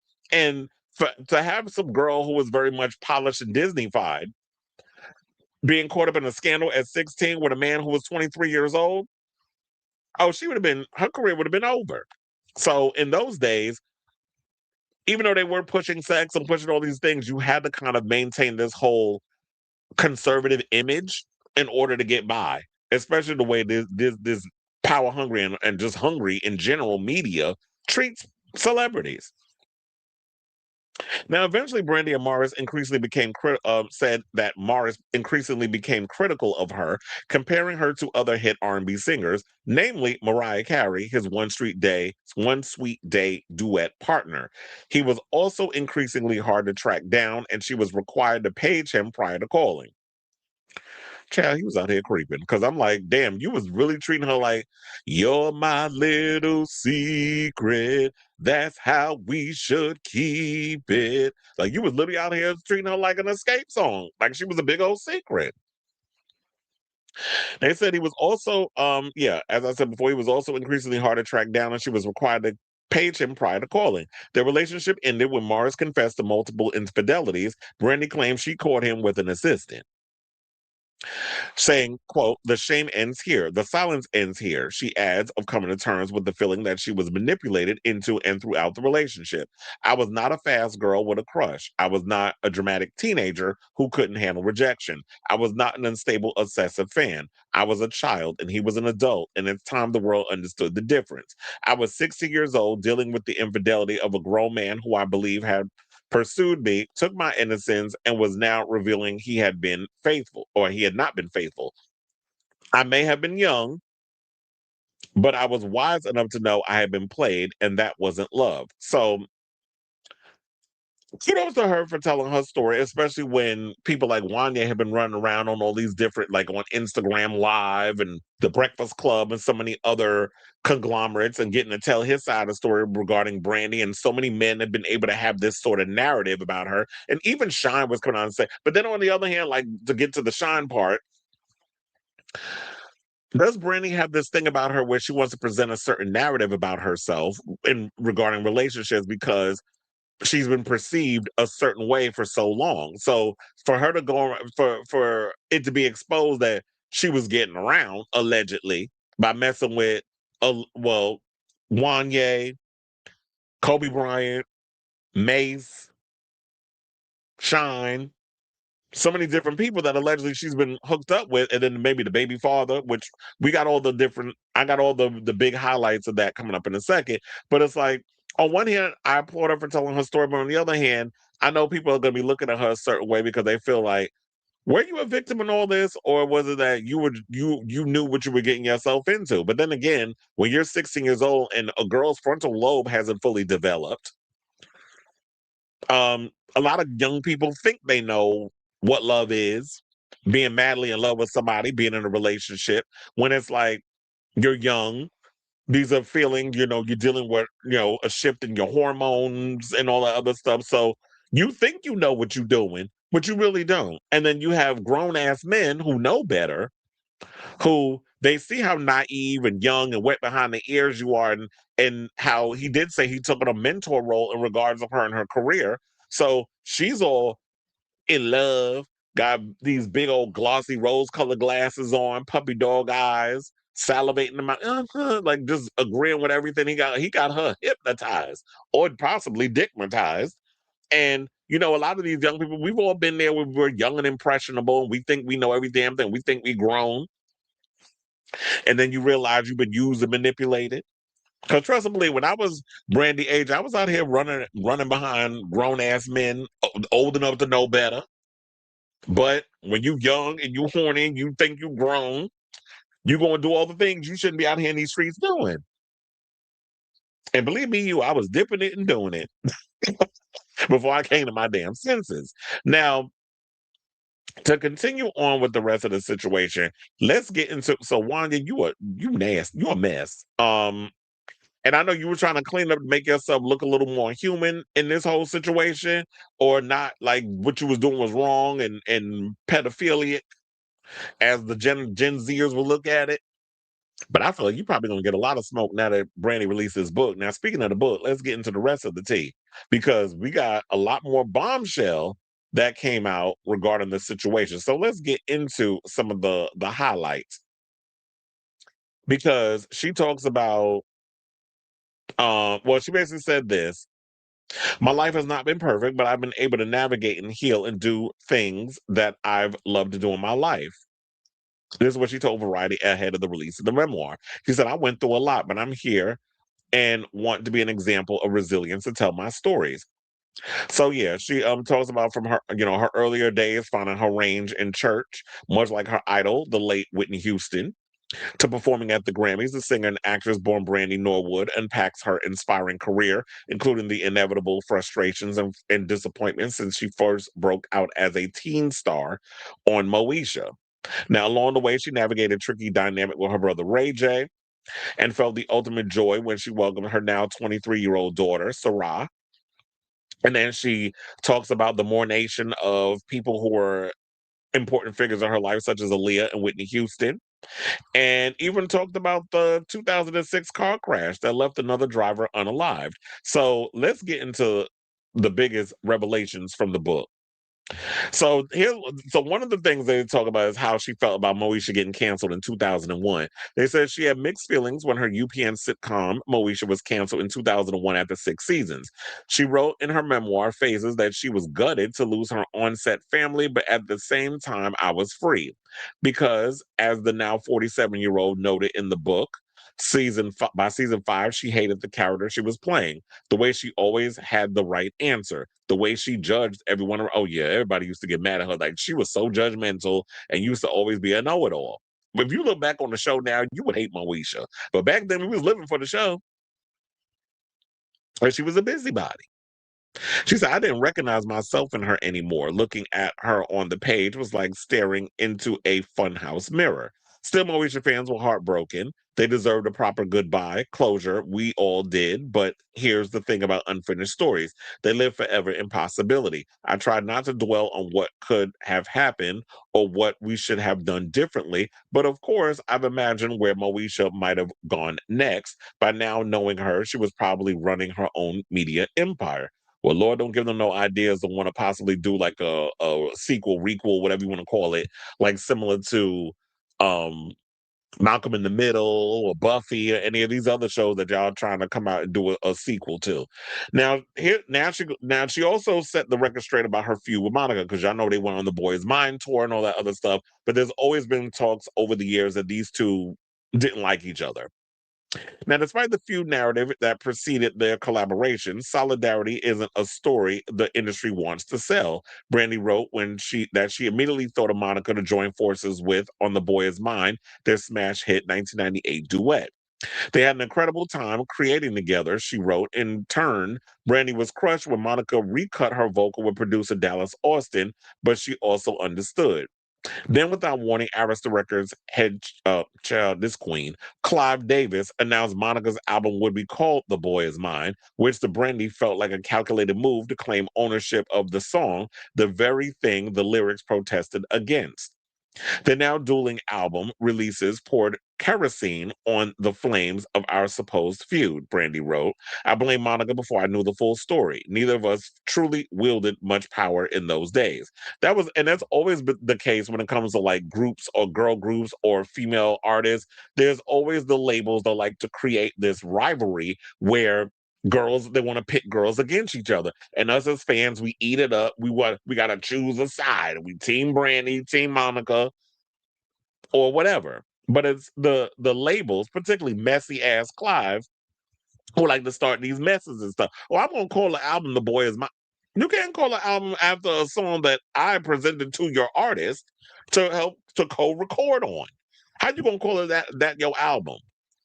Just these labels being messy, not realizing that, yes, when you're someone who's tied to a major label, you really don't have control over or say so in the decisions, unless you get to a point where you sold 500. I'm gonna just throw a number: $500 million records. 500 million records worldwide, and they know that you making this label so much money, and you know your cachet and where you stand, that it's like you got the leverage. So then you're gonna come out and say, no, this is what I want, and you can't use this, and this.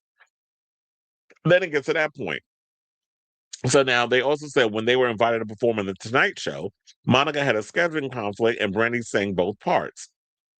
The optics were problematic at best, she admitted. By the time they performed at the 1998 MTV VMAs, the non-existent rivalry had boiled over into genuine tension, driving a wedge between us that would take years to remove. Now, Monica said on CBS Mornings that she and Brandy reunited for the Boy Is Mine tour. It started as nothing, and it really did turn into something. But she noted, I was 18, she was 17 when we did the record. People forget that you're having this conversation about children, basically.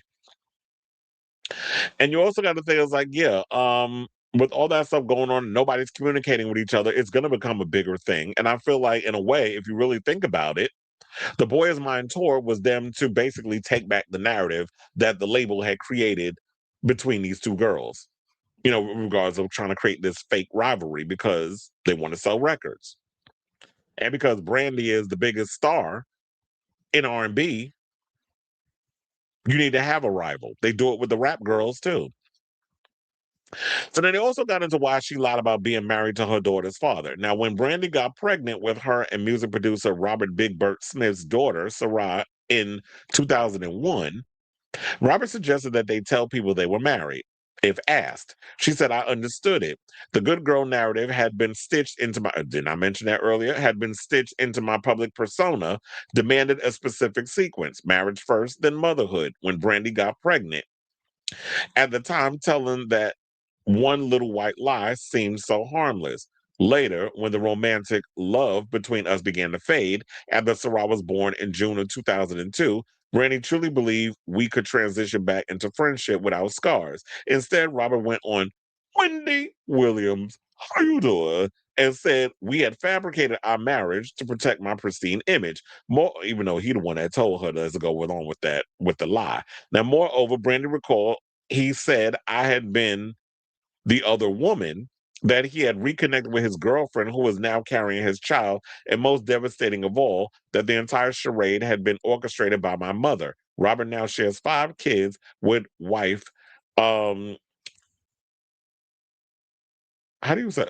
Well, I'm the way I'm looking at it, I think she's Mexican because it's I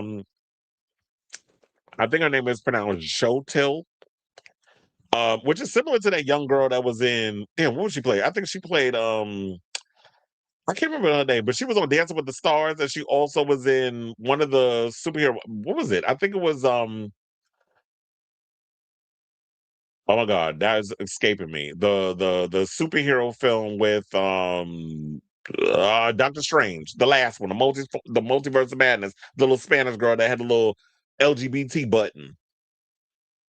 So anyway, her name was I think it's Shotel Jacques Smith. So they said the betrayal cut deep, she wrote, and the professional consequence from lying were swift and merciless. Brandy thought that she was protecting her child, and she remains the greatest gift I've ever known, but she was paid incalculable costs for the single decision, saying the judgment I felt from found me anyway, raising questions that haunt me still. How much of the backlash stemmed from my pregnancy outside marriage, and how much from the deception itself? Now, she also talked about her relationship with Aaliyah, saying that Brandy called Aaliyah a genuine source of inspiration, writing that her fellow artist, who was just 1 month older, not only embraced me, but actively championed my success. So when the Try Again singer was killed in a plane crash in August of 2001, her death cut to the bone.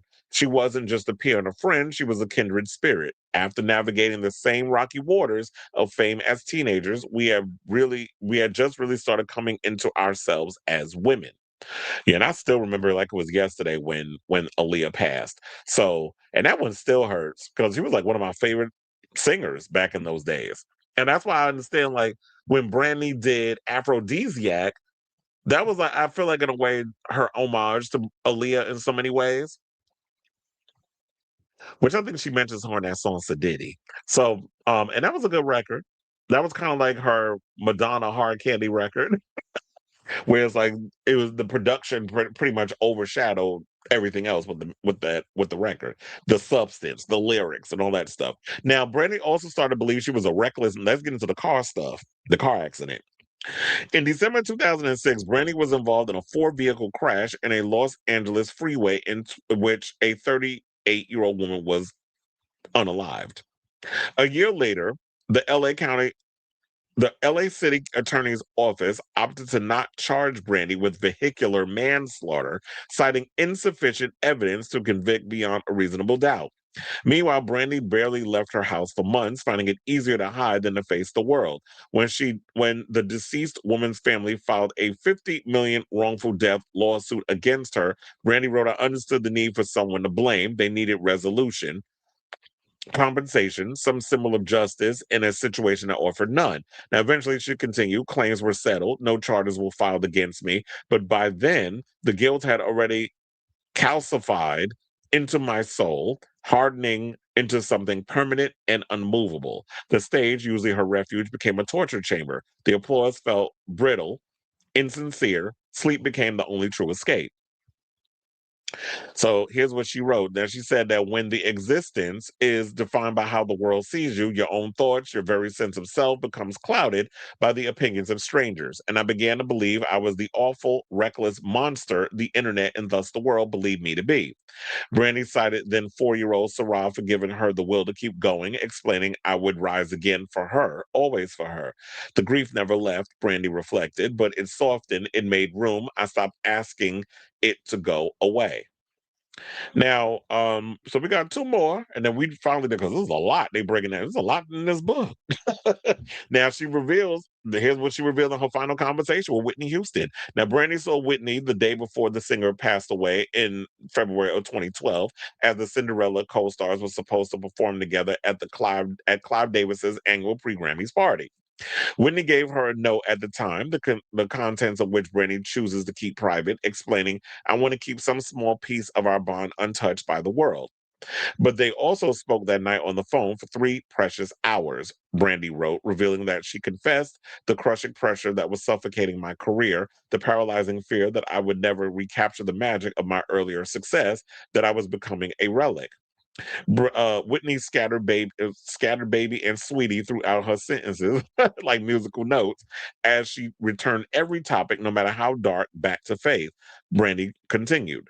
And then the 48-year-old spoke of getting back into the studio, of the redemption waiting just around the corner with Sparkle, the long-delayed remake of the 1976 film she put on the back burner after we lost Aaliyah, whom she handpicked for the lead role.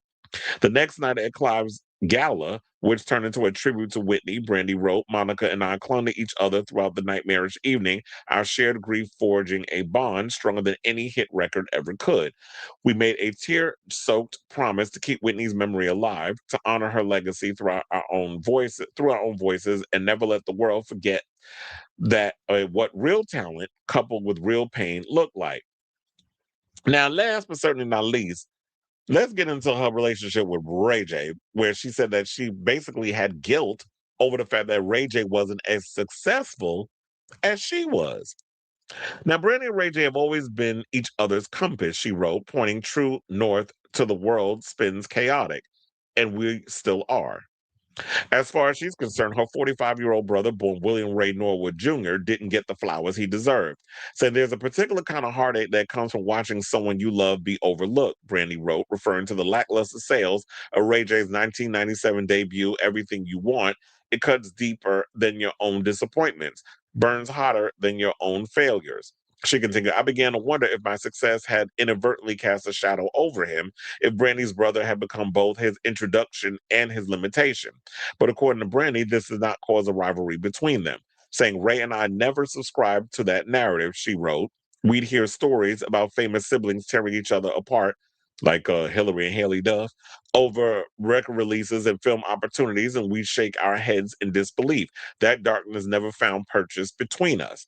We're still each other's best friend. We still are each other's biggest fan. We are still Ray J and Brandy, R&B, finding our way through this complicated world together."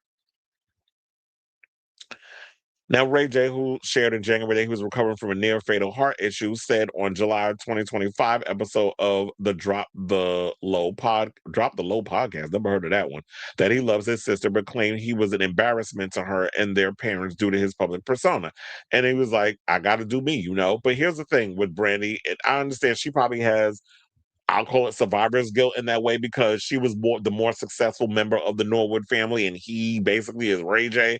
But Ray J chose the side that he wanted to be on. He became more infamous than famous. And yes, he could sing. I don't feel like he really applied himself to the music. Because I'm sitting there like, yeah, you weren't out here selling like your peers like a Chris Brown or a Tyrese or a Tank and all of them, because you was doing R&B and stuff. You had 2 good songs, One Wish and Wait a Minute. We know those songs, we live for them. But you decided to choose mess and infamy as a way to stand out versus your sister doing more of the demure and mindful type of situation. You could have, I kind of wish that Brandy and Ray J would have taken more of a Beyonce Solange type situation, where it's like, what did they do in order for Solange to not feel that, okay, Beyonce became the bigger artist and all this, so that other thing. From what we remember, we talked about it on here. We were talking about Mama Tina's gumbo, sending everybody to the damn hospital. That what it transpired with that was, or not with that, I think I just kind of felt my brain said throw that straight. But no, that was around when we were talking about the whole Jules thing, and Jules trying to basically have an identity crisis because he can't figure out who he is. And so now, because your mother and your aunt got the talent and you just you trying to figure out how you can navigate through the stuff, and you still haven't figured that out. Now you out here looking like Boo Boo the Fool that's going through an identity crisis. You don't know what you like sexually. You don't know if you might be a closet homosexual or whatever the case is. But then that's neither here nor there. I think what it was that they said that Tina put Solange in therapy so that way she could figure out a way to navigate through her bit more famous sister, and maybe there was some envy or something there. I think maybe that's what it should have happened as well, is that Ray J should have been in therapy and trying to figure out how I can navigate through who am I? What is my identity outside of me being Brandy's little brother? Because Ray J is talented, but now he's running around here doing his Zeus type stuff with Tronics and got his little different businesses, which is good with that. But then you out here getting in situations with the mother of your children and pulling stunts and shows with blood coming out your eyes and doing all this crazy stuff for attention. And then because you became famous off the sex tape with Kim Kardashian. So it'd be nice if Ray J could have carved out his own, and he literally figured out a way to carve out himself, and it's the mess that he's doing now. But like he said, I got to do me. But I also feel like, Brandy, you shouldn't feel guilty because your career is what it is, and your brother's career is what it is. He's got to be, at the end of the day, he grown. Y'all are both in your 40s. He's got to take responsibility for his own stuff and figure out who he is as an individual, as an artist. And yeah, that's basically it. So yeah, I know it was a lot, but it was a lot to break down in regards to the book. Now, I will say this, even though I told y'all a lot of the juicy details, I'm sure there's way more up in there. Definitely get your hands on a book if you're a Brandy fan. It's a good thing to have. Speaking of which, I got to sit and order me the book, because I was like, I kept forgetting. I kept meaning to get the book, and I kept forgetting about it. Now that it's out, I'll go and order the book and take the time to read it, because I love a good memoir. I don't like a biopic, but I love a good memoir. So the last memoir I think I got was the Britney one. So I definitely want to get Brandy because I'm a fan. So I definitely want to hear from y'all. What do you guys think of all the tea that I just spilled regarding what's in the Brandy memoir, as well as Wanye messy ass out here and Brandy exposing him for the liar that he is, because he tried to make himself come out looking victorious in this situation. She's like, I'm tired of y'all trying to be able to have a narrative on my life, and you out here doing the misogynistic stuff and making me out here like I'm the messy one. I was out here messing with someone who was in a relationship and all this other stuff. It's like, no, y'all was out here being dogs, and because of the times, we were very much in those days, very much like the girl's a slut and the guy comes out victorious. We've seen what they did in regards to how they treated Britney, and how Justin came out looking victorious in a lot of stuff when he was out here cheating and being a low down dirty dog because you want to be cool and you want to hang with the big boys and all that other stuff. And now it seems like the same thing with Wanye and all of them. Y'all putting all the stuff on Brandy, but when you going to take responsibility as a man for what you contributed to the relationship, being 20 some odd years old, hooking up with a 16-year-old, knowing full on well, if you were aware of the shame and vitriol that came with that in the personal situation, then publicly you knew what you was getting yourself into. So it takes two to tango, and you just as much to blame as she is. So I definitely want to hear from y'all. If you read the book, do you have the book? What are your overall thoughts on the book? Whatever your thoughts are, let me know in the comments down below.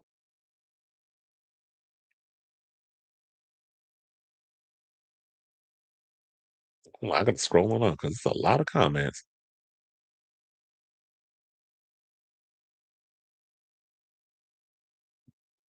Wanted to read the People article about it, but I had a feeling you would cover it. And did. He said, I woke up early just to watch her on GMA because I was so excited. I think she was also on The View. I got to watch that episode. I was so excited. It left not wanting, he said, it left not wanting to read the book. What I don't like about excerpts is all the tea is spilled.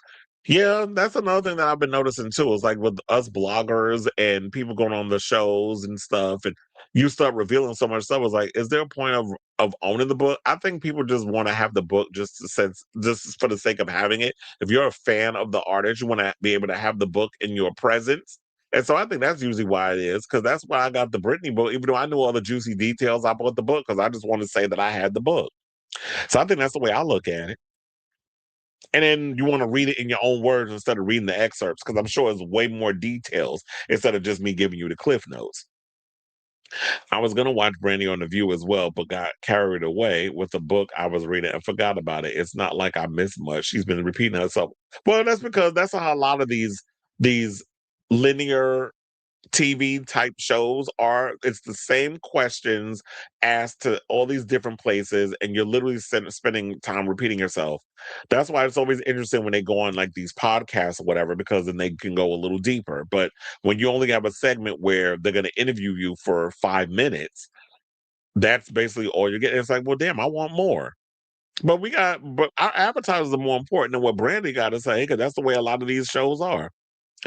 I hate how people don't understand that a lot of people dated older people, especially girls. It's gross, but look at what it is. You want to know something? It's funny because Funky Don even mentioned that the other day on his show regarding, who was he talking about? I forgot who it was. I don't think it was Brandy, but it was something else where it was, oh, I know what it was. It was a story about a teacher who apparently, no, it wasn't a teacher, it was a coach. A coach, I think, wound up going to jail. I don't know for how long. I think it might have been 50 years. For hunching one of his athletes. It was a girl, and she took him to court. He wound up going to jail and all this other stuff.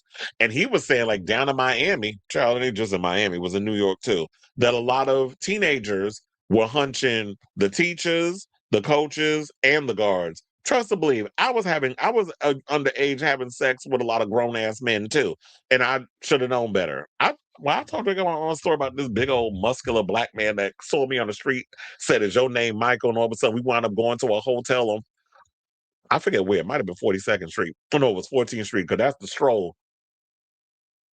Well, the Hunters was back then, and he blew my back out. That was in my bottom days. You know, I don't live there no more. Now I'm a full-fledged top. But back in the day when when I was trying to figure out what I wanted sexually, that man tore my ass up.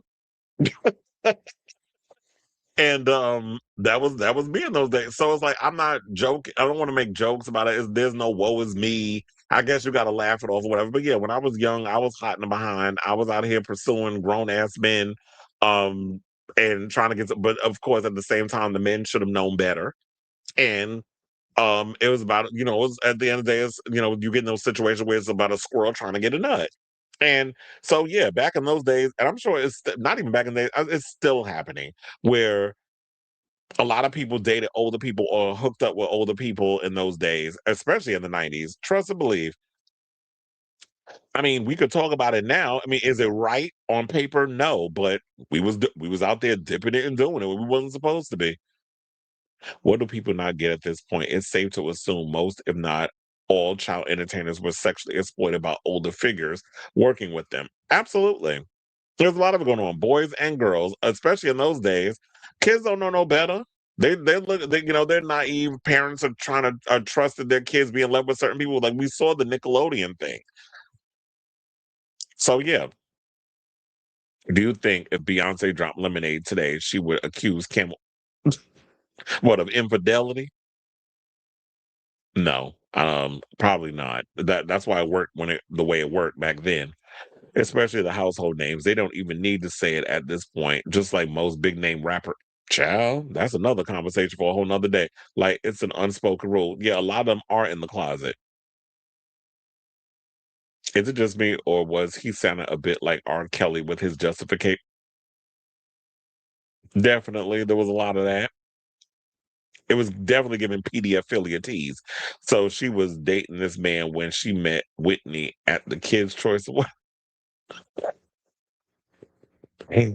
Pitchfork Classic reviewed Full Moon this Sunday and revealed an excerpt about Darkchild telling Brandy, "Go do what you're gonna do while I go sell 5 million records with Beyonce during Afro." First of all, Darkchild's an asshole.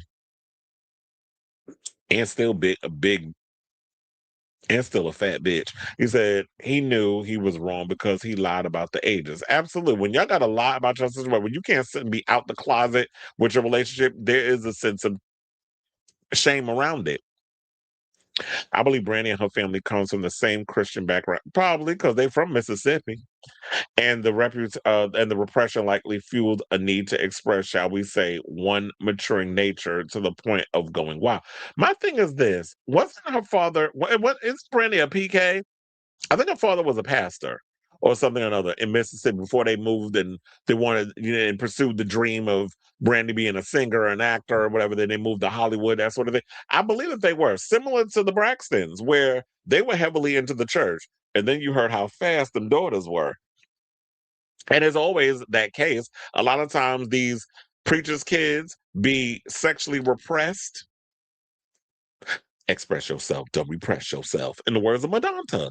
So a lot of these people are sexually repressed, and they be the ones running around carrying.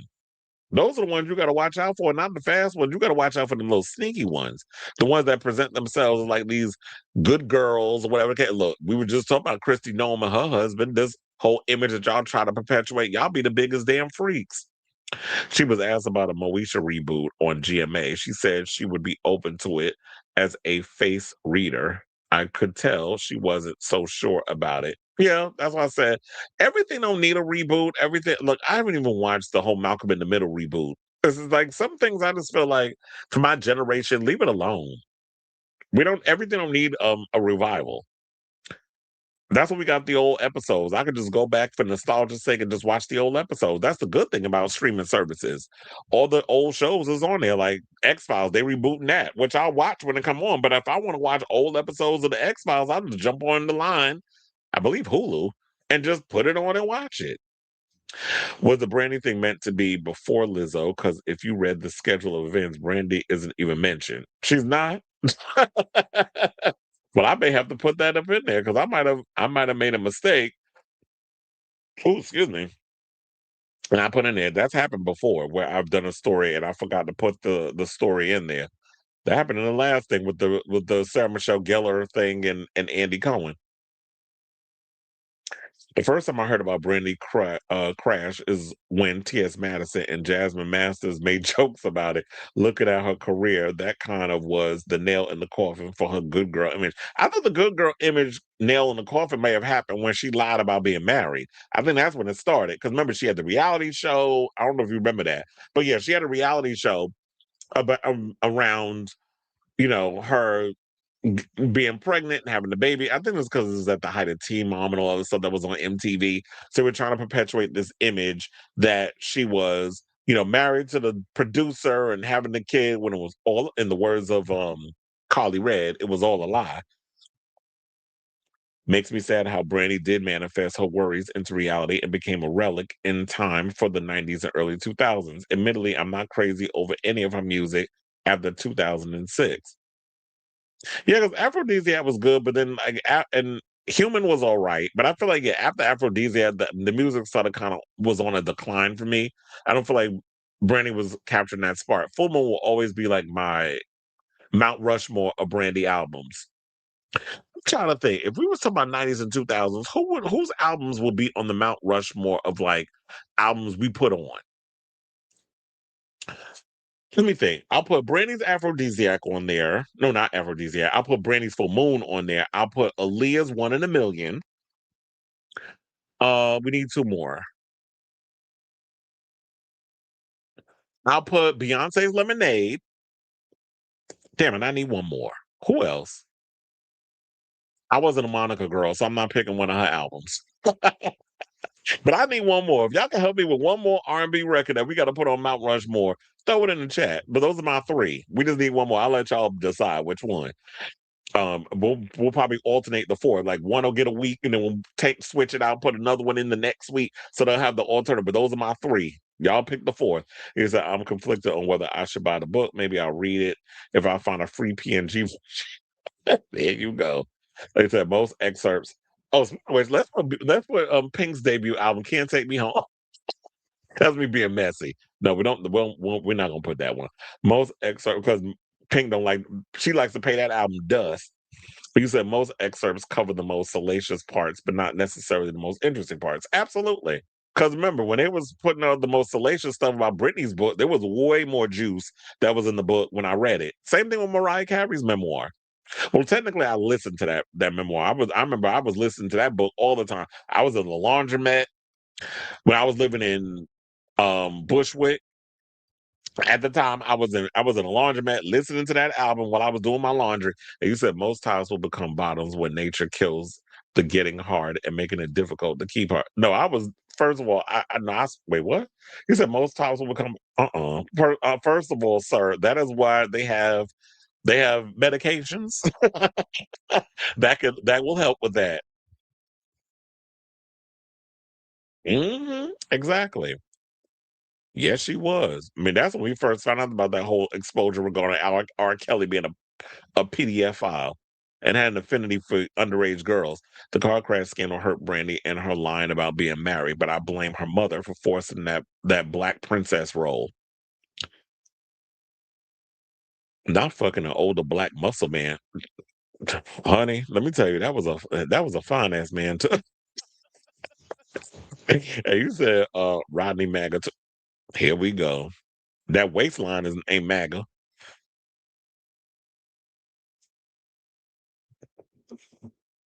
You know, like 211. We haven't heard that album in so long. I gotta remember what it is. Yeah, but it's been a minute since I heard that one. You said it's so good. Yeah, I haven't heard that album in a while. Speaking of which, did I tell y'all I listened to the new Ray album, bitch? When I tell you that she tore it up on them vocals.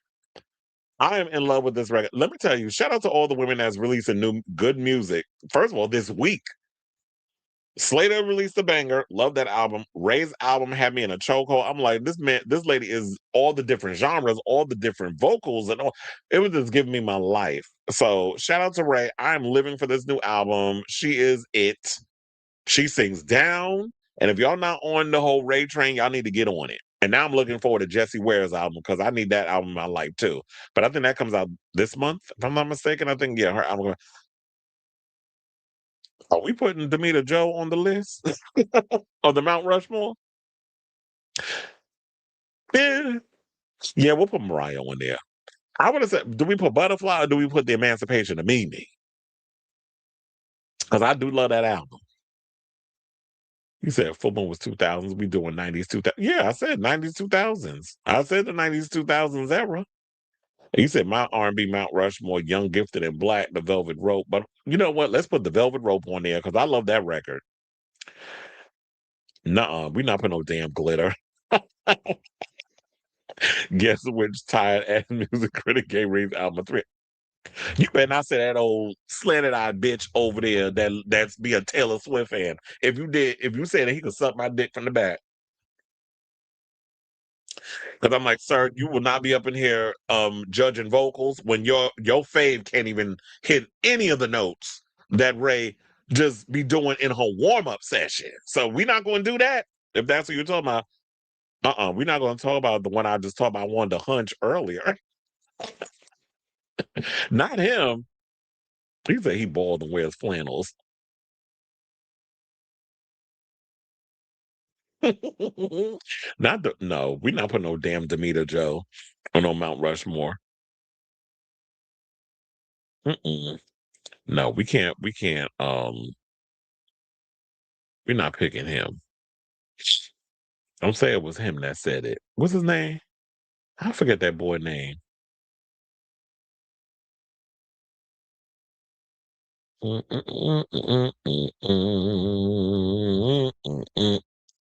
All right, y'all. So now let's get back into the show. All right, y'all. Okay. Let's talk about Lizzo. So apparently Lizzo spilled some tea. She recently did an interview on, I wish this damn thing was freaking refreshing because it's getting on my damn nerves that it keeps doing that. So there's a podcast called Friends Keep Secrets, and I don't know the other two, but I do know that what's his name is a part of it. Benny Blanco, who y'all know is Selena Gomez. So he has a podcast. I'm trying to get the damn thing to play, but it's like, okay, so there it is.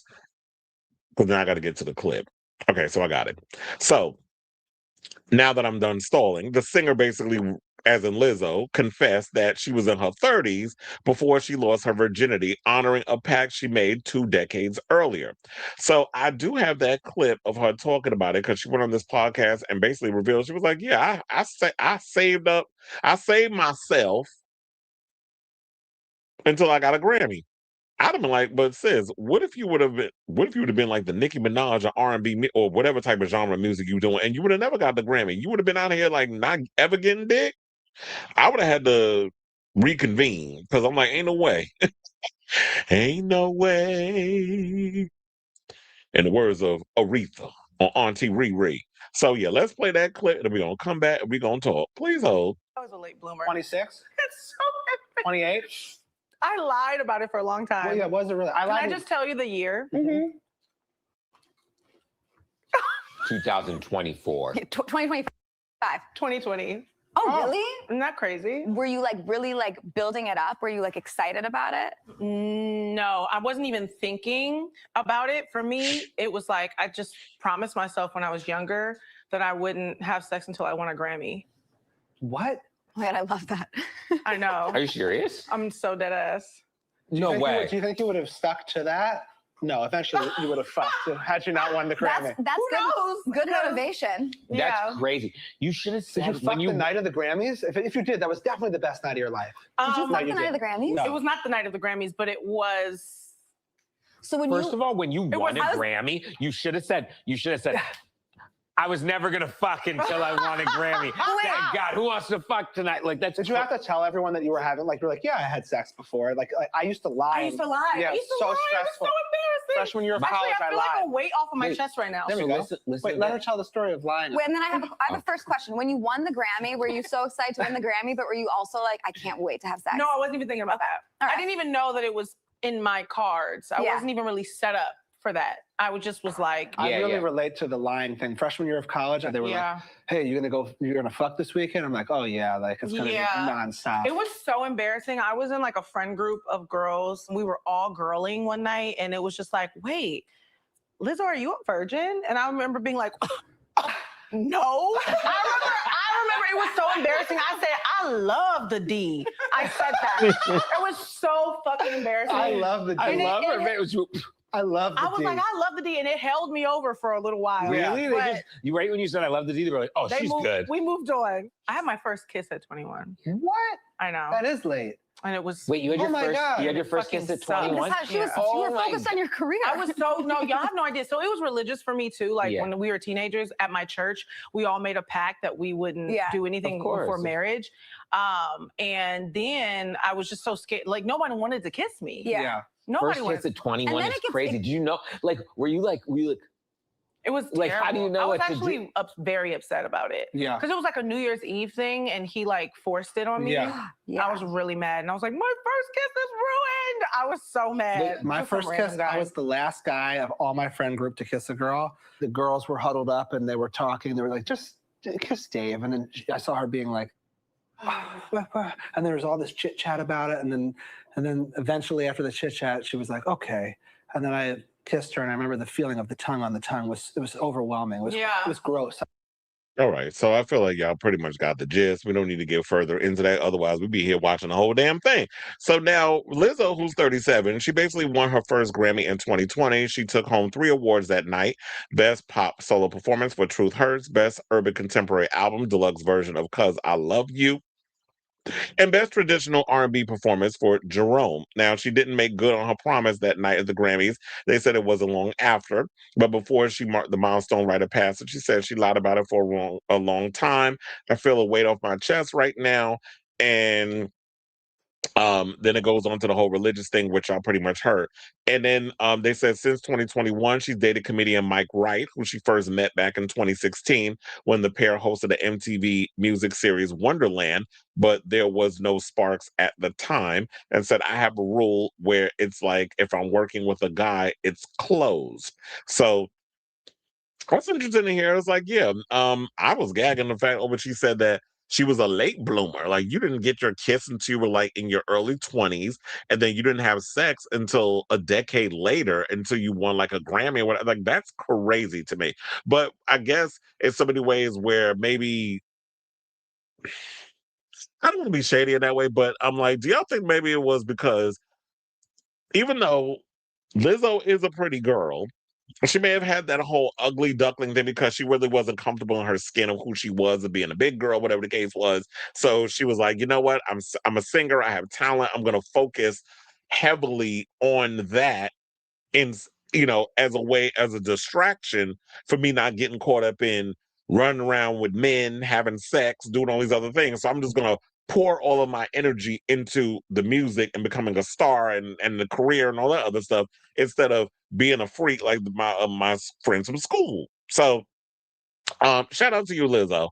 But yeah, I definitely want to hear from y'all regarding all of this. What do you guys think of this story regarding Lizzo revealing that she lost her virginity in her 30s, and it wasn't until she won a Grammy, and her being a late bloomer with her first kiss and all that other good stuff. I'm like, that's crazy to me, Chia.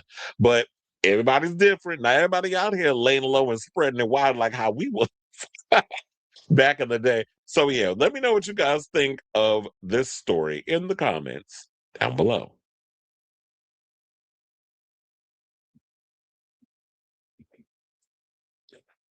It's funny we spent all that time talking about Brandy because there's an actual full. That is funny. Well, it was a lot to break down with Miss Norwood. I have a confession for you. See, I already know the answer. He said, I have a confession. I don't like Lizzo. She comes across so fake and phony. Okay. Well, I'm not a real big Lizzo fan too, but I just thought it was juicy. I like some of her songs. And you said, nah, men be on Lizzo regardless of size. Well, yeah, there are men out here that like big girls. I think it was, and big boys. And so I think it was mostly the religious aspect, and she was being funny about the Grammy part. Yeah, because I was like, child, if you was literally out here hunching, waiting until you won a Grammy to hunch, that's crazy to me.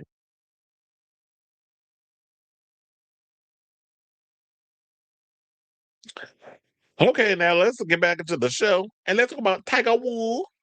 So Tiger Woods, as we was talking about the other day, with him flipping the car and all the other stuff, and with the DUI and everything, I was like, oh, I hope he gets the help that he needs. Even though in the back of my mind, I knew it was like, okay, to clean all this up and to avoid going to jail, he was going to run up out here in these streets and pretty much go to rehab and all the other stuff to prevent himself from going to jail. So Tiger Woods pleaded not guilty to misdemeanor charges on Tuesday, March 31st, after a rollover crash in Jupiter Island, Florida last week, according to court documents filed in Martin County Circuit Court and obtained by Rolling Stone. Now, Woods was charged with driving under the influence, property damage, and refusal to submit to a lawful urinalysis test in relation to the incident, which occurred on Friday, March 27th. Attorney Douglas Duncan of West Palm Beach submitted Woods' not guilty plea and demand for a jury trial. The lawyer said Woods also waived his arraignment hearing, which had been set for April 23rd. Duncan did not immediately respond to Rolling Stone's request for comment. He is the same lawyer who represented the golf great following his DUI arrest in 2017. Well, Jesus, I guess if it ain't broke, don't fix it, right? Now, Woods has also announced on social media that he is seeking treatment. I know and understand the seriousness of the situation I find myself in today, Woods wrote in a statement posted on Twitter on Tuesday. I am stepping away for a period of time to seek treatment and focus on my health. This is necessary in order for me to prioritize my well-being and work towards lasting recovery. He continued, I'm committed to taking the time needed to return in a healthier, stronger, and more focused place, both personally and professionally. I appreciate your understanding and support and ask for privacy from my family, loved ones, and myself at this time. Now, it's funny how y'all do mess and then y'all always want privacy. Now, earlier on Tuesday, details emerged in the rollover crash. A car crash at Woods' latest DUI arrest, according to an arrest affidavit released by the Martin County Sheriff's Office. Per The Athletic, following the collision, Woods allegedly told police that he had looked down at his phone while changing the radio station in his Range Rover just before crashing into a trailer and being pulled by a Ford F-150.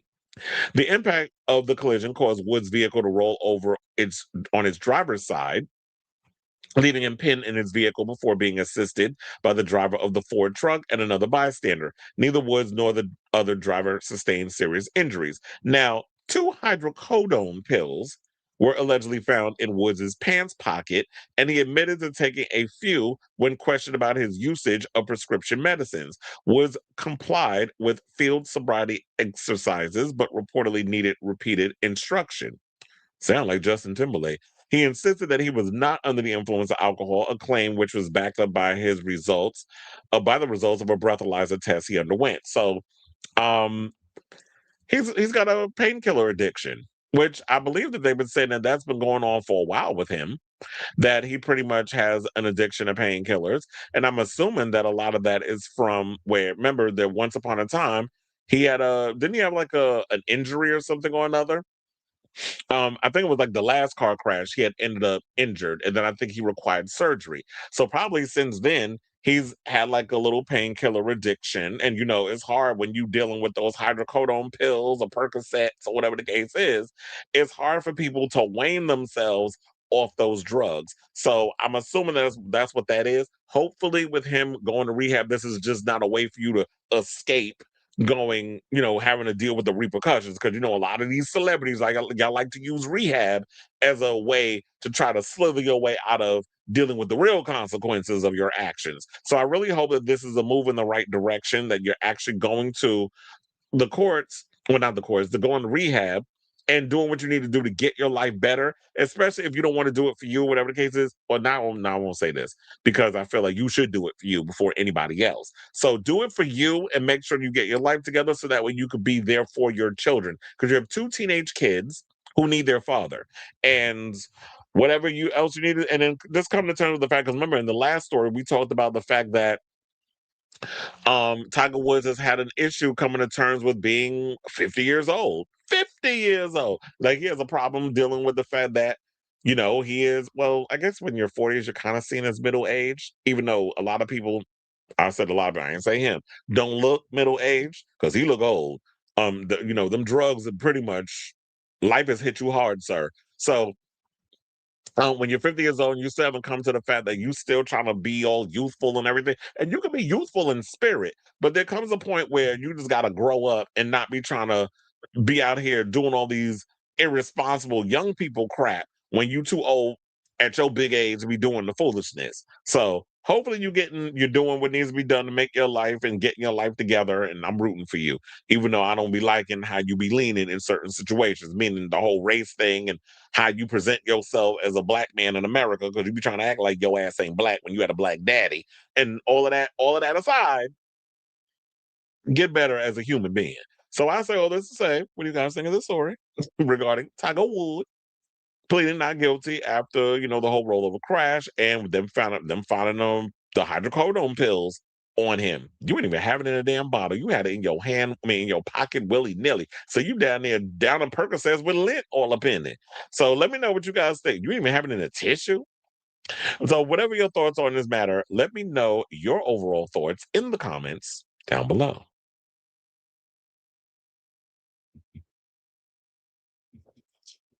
All right, y'all. So now we are finally down to our final 4 topics. So before we get to our final 4 topics, if you please do me a solid and hit that like button. If you're new to the channel, hit that subscribe button, and be sure to smash the notification bell so that we know when we go live with a brand new episode of Chris Avalon Unfiltered. If you also want to become a member, we have memberships on the channel. Also, if you want to send any super chats, super stickers, whatever the case is, show your support. Definitely, it ain't gonna hurt nobody if you want to do it. But if you don't want to send no money in these times in this crazy ass economy that we currently living under, hit the like and all that other stuff because it definitely helps push the channel out for more people to get their eyes on this small little channel that we have here and this small little messy podcast. Help a brother out. Anyway, now that I'm done begging, let's get back into the rest of the show. And let's talk about Wig and the fact that she's going through it with her. Are they divorced? I don't even know what anymore. I can't keep up with what Kim and Kroy got going on. But anyway, so things are getting ugly, but I guess it wouldn't be Kim and Kroy type of story if things weren't getting ugly between the couple. So let's get into it. So now Kroy talking about he ain't seen the kids in a minute and he fighting for sole custody. Because I don't know what Kim doing with them children. So they said former Real Housewives of Atlanta star Kim Zolciak's contentious divorce battle took a new turn on Monday when her ex, Kroy Biermann, filed a motion in court for sole custody of their 4 minor children. According to the court documents obtained by the Daily Mail, the 40-year-old retired NFL player asked a Georgia state judge to transfer custody to him because Zolciak had allegedly been flouting her parental responsibilities. Biermann accused the 47-year-old reality star with whom he's currently has joint custody of blatant mismanagement of basic parenting responsibilities that would be practically unbelievable to anyone not familiar with the circumstances. Well, look, I need you to get in your Sutton Strack bag and name it. Name them. What's going on? What's she doing that she ain't? What is she not doing that she should be doing? Zolciak blasted the claims in a statement to the Daily Mail with her spokesman saying, these accusations are completely false and alleged the filing is nothing more than a deliberate attempt by Kroy to defame my character. Also because, quiet as is kept, regardless of how Kim and her crazy ass spending and the perception of that, she is the breadwinner of the family. She's a big reality star. Well, I'll say she's a reality star. I ain't gonna say she's big because she's not. But her claim to fame is being on reality TV and whatever else she got going on, because I don't know how she's accumulating money at this point. But I believe that she's got a couple of reality shows that she's about to jump on where she's going to accumulate a coin. And he probably thinks that if I get sole custody, then she's got to pay me child support. Very Brittany and Kevin Federline in the situation. Because Kroy ain't working. So he's probably looking at her as, well, I need you to pay me rent or pay me some coins to take care of these 4 children. And who knows if it happens, how much money he'll get out of the situation. So she went on to say, I spent 5 weeks away working on 2 TV shows to support my family and make sure my children are cared for. It's something I would never apologize for. Yeah, she's doing the Squid Game reality show, and then I can't remember off the top of my head. There was another reality competition. Oh yeah, the competition the reality show that she's supposed to be doing with Tamar Braxton and the Chrisleys. I think it's the mother and the daughter, and Savannah and Julie, and a bunch of other reality stars. Kenya Moore is supposed to be on there too, and I think it's a reality show that's supposed to be like Ultimate Girls Trip, but it's on Amazon Prime or whatever. So she said, I refuse to be bullied or have lies twisted into a narrative about who I am. I will not stay silent. The truth is on my side and it will come to light no matter how hard anyone tries to bury it. Now, the Daily Mail has also reached out to reps for Biermann to request comment and has yet to hear back. And the latest development in Zolciak and Biermann's ugly divorce battle comes after the 2 sat for a mediation session on January 27th to sort out their temporary child custody agreement. The exes share 4 minor children, sons KJ 14, Cash 13, and Kane 12, as well as Kane's twin sister Kaya. So now she a Kardashian where all the kids got K's in their name. Now, Zolciak also has 2 adult daughters from previous relationships, Brielle, who's 29, and Ariana, who's 24, both of whom Biermann later adopted. Now, in his latest filing, Biermann claimed that his ex had been traveling extensively out of the country and had failed to parent their children on their agreed-upon dates from February 26th to March 29th of this year. Well, look, sis, at this point, if he's going to be coming out trying to bring up those specific dates, if you have the proof of saying, you know what, I was filming reality shows. I was literally out here making money to take care of my children because clearly your fat ass, and I'm talking about fat ass because Kroy got a big ass. A big voluptuous ass. You know, them white boys, one thing about white boys and big booties, y'all want to talk about fetish? Now that's a fetish of mine. One of them. But when it comes down to it, why don't I even go there with that? You've been sitting on your behind, and if that's the thing, it was like, yeah, I haven't been able to take care of the kids on this time because I've been filming, and if you have proof of that, then he ain't got no case. He alleged that the only exception during the period was when Zolciak exercised her parenting time on the night of March 9th, at which one of their minor children was subject to a dog bite. Now, Biermann additionally alleged that Zolciak had entered into the temporary mediated parenting plan in bad faith, knowing at the time of agreement that she could not, and in fact did not, intend to adhere to the terms of agreement. He also accused her of fraud and deceit for pushing for the temporary agreement, which gave them joint custody.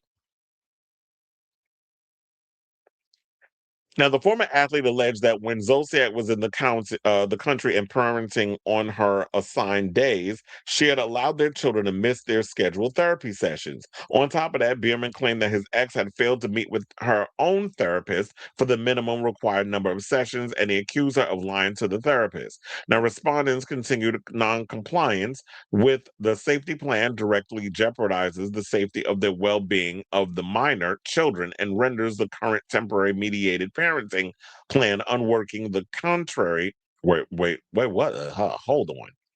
Respondents continued uncompliance with the safety plan directly jeopardizes the safety and well-being of the minor children and renders the current temporary mediated parenting plan unworkable and contrary to the children's best interest. Okay, I was like, what the hell was that sentence? That was a mouthful. And this is according to his filing.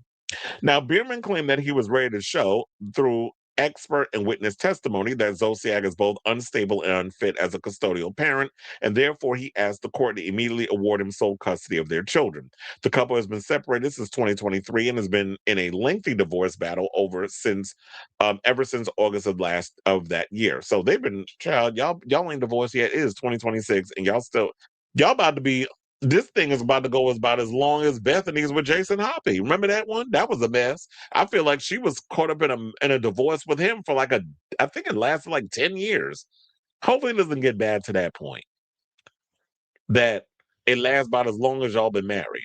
Because they were married around 10, 11 years before this whole breakup situation happened. So Bimbofication filed for divorce in May of 2023, with Zolciak doing the same shortly thereafter. The following July, they briefly reconciled before Bimbofication filed for divorce again in August of 2024, and then again in early 2025. Yeah, they wore me out with all this back and forth. And he had also previously requested for sole custody in August of that year. So there's just been a lot, accusations of neglect, all this other stuff. I don't even know what to do at this point, except, child, y'all just need to get cameras in on all of this and film it at this point. Because this shit going on now is more exciting than that Don't Be Tardy tight-ass show that y'all had on Bravo for 8 damn seasons. Now, y'all want to talk about DEI and affirmative action type stuff? These two should not have been given a damn reality show. For what? But y'all don't give the other girls from the Housewives of Atlanta. Well, y'all did give Candy one, but Candy is different. Kim just basically just got, was rewarded for whatever reason, and her show was about as dry as that wig she be wearing. But yeah, I'll be keeping abreast of this story as it develops, because these two are just a hot ass mess at this point. So yeah, I definitely want to hear from y'all. What do you guys think of this story coming from Kim Zolciak and Kroy Biermann's messy relationship? Whatever your thoughts are, let me know in the comments down below.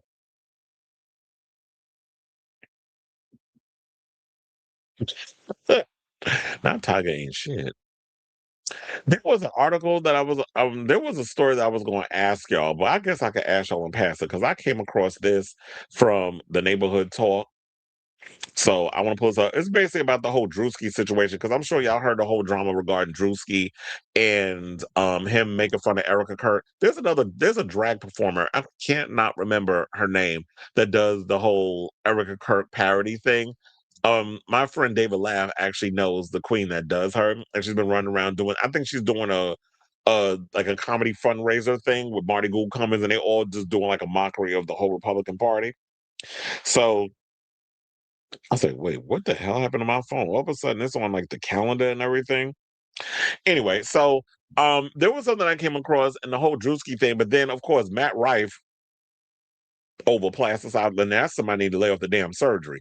Decided to jump in the comments or jump on social media and ask the following question. So I'm going to ask y'all. He basically said the Druski skit situation is funny to me. The skit is hilarious. People being offended need to grow up. But everyone defending the skit also needs to keep the same energy about all comedy. Don't go crying next time a bit upsets you personally. If jokes shake you to your soul so deeply, consider that you may be an emotionally underdeveloped human, not fit for this life. The world needs comedy. I agree to an extent. I think, Matt, you just sound dumb with this whole situation because you're trying to compare apples to apples. And to me, I do feel like, here's the thing. There's no such thing as reverse racism because a lot of people are like, well, look, if y'all out here doing whiteface, then we should be able to do blackface. And I'm like, do you even know the history of blackface? The history of blackface stems from the fact that they wanted to prevent black people from being on screen. So you basically painted white folks to be able to do the job and perpetuate black stereotypes in blackface. That was the point of that. With the whole thing with black people dressed up in white as white people, whatever, it's jokes, it's mockery, it's pointing a picture. Same thing like with this horrible ass episode we just saw with RuPaul's Drag Race where they were doing the Karen thing. I hated that episode. Hated the whole episode. Hated the way a certain elimination went down. I don't think them Karen videos were funny. And this is that was like it just goes. I just feel like that episode was just y'all created an episode because y'all running out of ideas to come up with for challenges for these people to do on that damn show. So I don't agree with all of it. I do agree that, yes, I'm all for unfiltered, messy type of comedy. If you're going to make fun of people, if you're going to make like jokes of surrounding people, but if you're going to do those offensive jokes, they need to be clever. You got to be able to make them funny. You can't just be like, well, like the whole Tony Hinchcliffe version of comedy, which is, oh, I can't say tranny, so I'm just gonna say tranny because it's funny. I'm like, it's not funny, it's derogatory because we know in the contents of what you're making it for. Or when you have certain comedians who are part of the LGBT community that will sit and make derogatory comments like, oh, you're looking for the shock value, but there's no setup, there's no creative way of you a clever way of making the joke. And that's the way that's the way I look at it. It's like, if you can find a clever way to make the offensive joke funny, then I'm here for it. Not just to say something derogatory for the sake of just being derogatory and for shock value. To me, that's not funny. You're just trying to be shocking, and then you end up looking stupid. So just because you want to be able to say something and it doesn't necessarily mean that everybody's a snowflake, everybody's sensitive because they're calling you out on the fact that, yeah, you said something offensive, but it's not funny. If it was a way to get us to laugh, then there's that. But some of the people in the comments said this. One person said they want to do blackface so bad. The other person said they have made jokes or still making jokes about George Floyd. Wrap this conversation the fuck up. Another person said basically he's saying he making a blackface skit. Well, Matt ain't that damn done because he'll get the shit slapped out of him. Another person said he hit us with the All Lives Matter response. Another person said, where was all this energy when Trump made that gorilla video of the Obamas? Oh, that was dead quiet over that. Another person said, in other words, he wants to make fun of black people and use the N-word openly. Well, Amber Hose gave y'all permission, white people, to use it. And that's why I said, go ahead. You listen to that dumb bitch and watch, and don't be surprised when you get the lights knocked out of you. Another person, a lot of y'all clearly don't know the history behind blackface, saying if they did it, like it's comparable, it's sad. Another person said he want to do blackface and it's killing him that he can't do what Druski does. Well, Druski's actually funny, unlike Matt Rife. And I work to a Matt Rife shows. He's not funny. You cute to look at.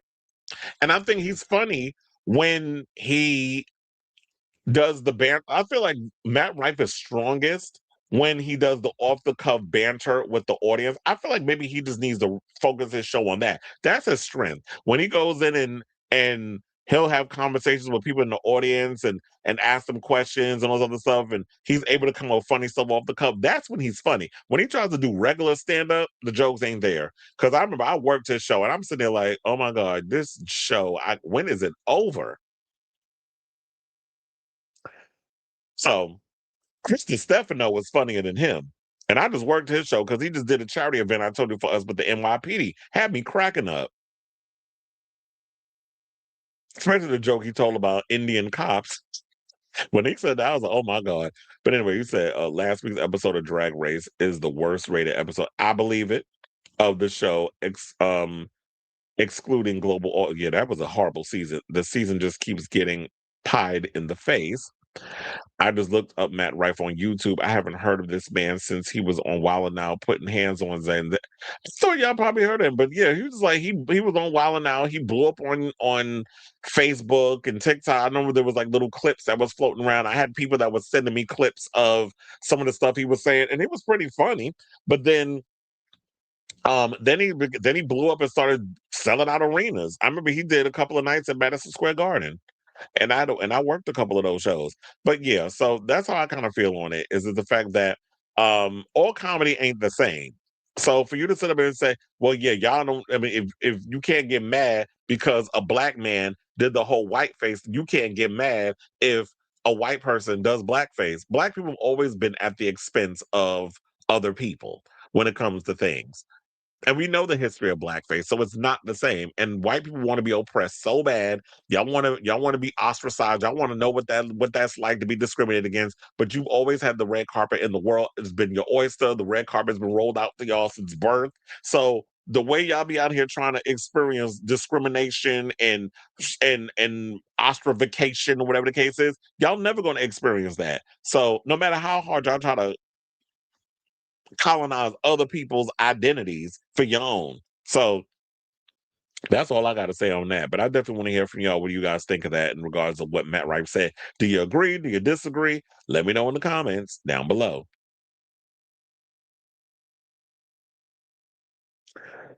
All right, y'all. Now, speaking of Drag Race, let's get into some Drag Race news, because we got to talk about a con within the Drag Race space, and that's other than Stacey Lane Matthews. So apparently there was a story that came out about Stacey Lane Matthews, which, what season of Drag Race was she on? Was it season 3? Season 4? I don't remember. So, season 3, that's what it was. So season 3 fan favorite, who basically helped make Henny part of Drag Race history, has revealed she is once again facing housing insecurity. Now, in a recent video she shared on social media, Matthews says she is not welcome at her mother's home and is being forced to leave without knowing where she will go. So I have that post, where I actually have the clips. You can hear it from Stacey Lane Matthews' mouth, and then we'll come back and we'll talk. Please hold. All right, well, I'm making this post because there's a lot of shit going on, and I'm not welcome at my mom's house anymore. So I'm just going to go. I'm going to grab some stuff and hit it. I don't know where I'm going. I don't know what's going on, but if there's anyone that would love to help me get a room, that would be fabulous. If not, I'll sleep in the fucking car. It doesn't matter. Anyway, stay tuned. Okay, so and then I remember after I think I had first became aware of that post, I saw someone in the comments said, "Why is a person in their 40s still living at home?" And I'm like, typical Americans with this shit. Number one, there are a lot of foreign families whose family members still live with their parents. Also, you got to also realize that not everybody is well off and can afford to live on their own and be able to sustain the rent. There are people out here who are housing insecure. There are people out here, and then there's also people who, they live with their parents until they get married or whatever the case is. Or you have situations where, especially if you're LGBT, a lot of times the queer folks be taking care of their parents. So there's probably a lot of that. But I do wonder, hearing all of this, why is what happened, what transpired for Stacey to be in this situation? Because now I'm sure that your parents probably and your mother's probably known all this time that you a part of the Levitical community and you was on a drag competition series. You're one of the OGs. So let's get into the rest of the thing. So Matthews has since as follows financial support. She explained that she's currently waiting for disability benefits as she focuses on improving her health, saying, I'm just trying to get my health in order so I can start back working. The performer has faced ongoing health challenges in recent years, including a hospitalization in 2024 due to spinal stenosis and previously stepping back from drag amid mental and physical health struggles. So I know some people are like, well, why don't you go out and get a job like everybody else? Well, when you're sick, who the hell has the wherewithal and the energy to get up off their ass and go to work? Because we're one of the countries. That's why I just shake my head at this shit. Because I feel like we live in a country where you're not allowed to get sick.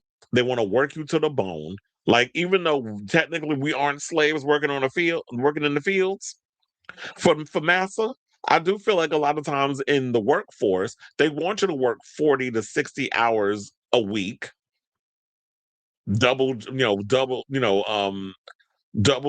or double shifts, triple shifts, or working multiple jobs, trying to make ends meet. You still out here struggling. Everything's going up except for the living wages. And there are people out here where it's like, yeah, drag is her livelihood. That was the one thing that she was probably doing that she was good at, making a lot of money. And when you're sick and your body is pretty much, you physically are a freelance performer and you can't work and there's no money coming in. And I don't think she could apply for unemployment because I don't think unemployment benefits, you get that, but doing drag. So she's going through her struggles, and with medical insurance being what it is, and the fact that y'all charge people out the ass for to live health wise. What do you expect? So it's a combination of things. I don't think people should judge someone on their struggles or whatever it is that they're going through. So, in regards to that now, in case y'all didn't know who Stacey Lane Matthews was, but I'm sure y'all already know who she is. She would compete on season 3 of Drag Race, and she was a hit among viewers and won the Snatch Game as Monique. However, she was eliminated in the next episode, coming in 8th place, and she went on to have a guest appearance, excuse me, on Drag Race All-Star season 4, but she has not returned to the show as a contestant since then. So I feel for you, Stacey. Hopefully you get your stuff together. Hopefully things work out. But it's sad to hear when somebody out here is struggling. But it's just a mess out here in these streets, and it's hard out here for a pimp, as they say. So get well soon, sis. So I say all this to say, or should I say auntie? So now I say all this to say, what do you guys think of this story regarding Stacey Lane Matthews getting on social media and revealing like, yeah, she's dealing with a lot of housing insecurity right now, and her mother kicked her out, and I don't know why her mother kicked her out, but I guess that's not any of our business. She doesn't want to share it. She has a right, but it's just a struggle. The struggle is real out here in these streets. I ain't got no more to say on this. So yeah, let me know what you guys think of this story in the comments down below.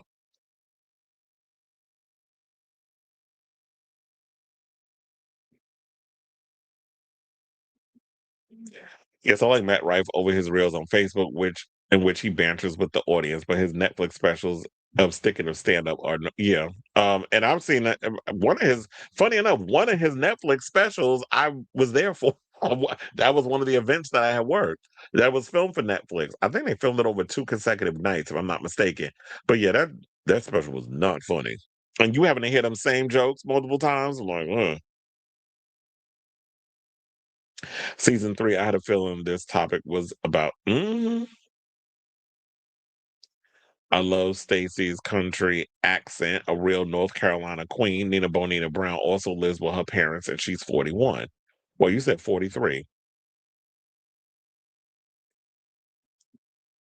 Well, look, and my thing is this: if it helps, that you don't. I mean, if you're living at home with your parents and the house is paid off and you got your own little space and you don't have to spend like $1,500 on an apartment you're gonna be out here struggling and stressing out whether or not you have enough money to be able to pay your rent on top of food and all these other things, then if you feel comfortable enough to want to live with your parents, I'm not judging.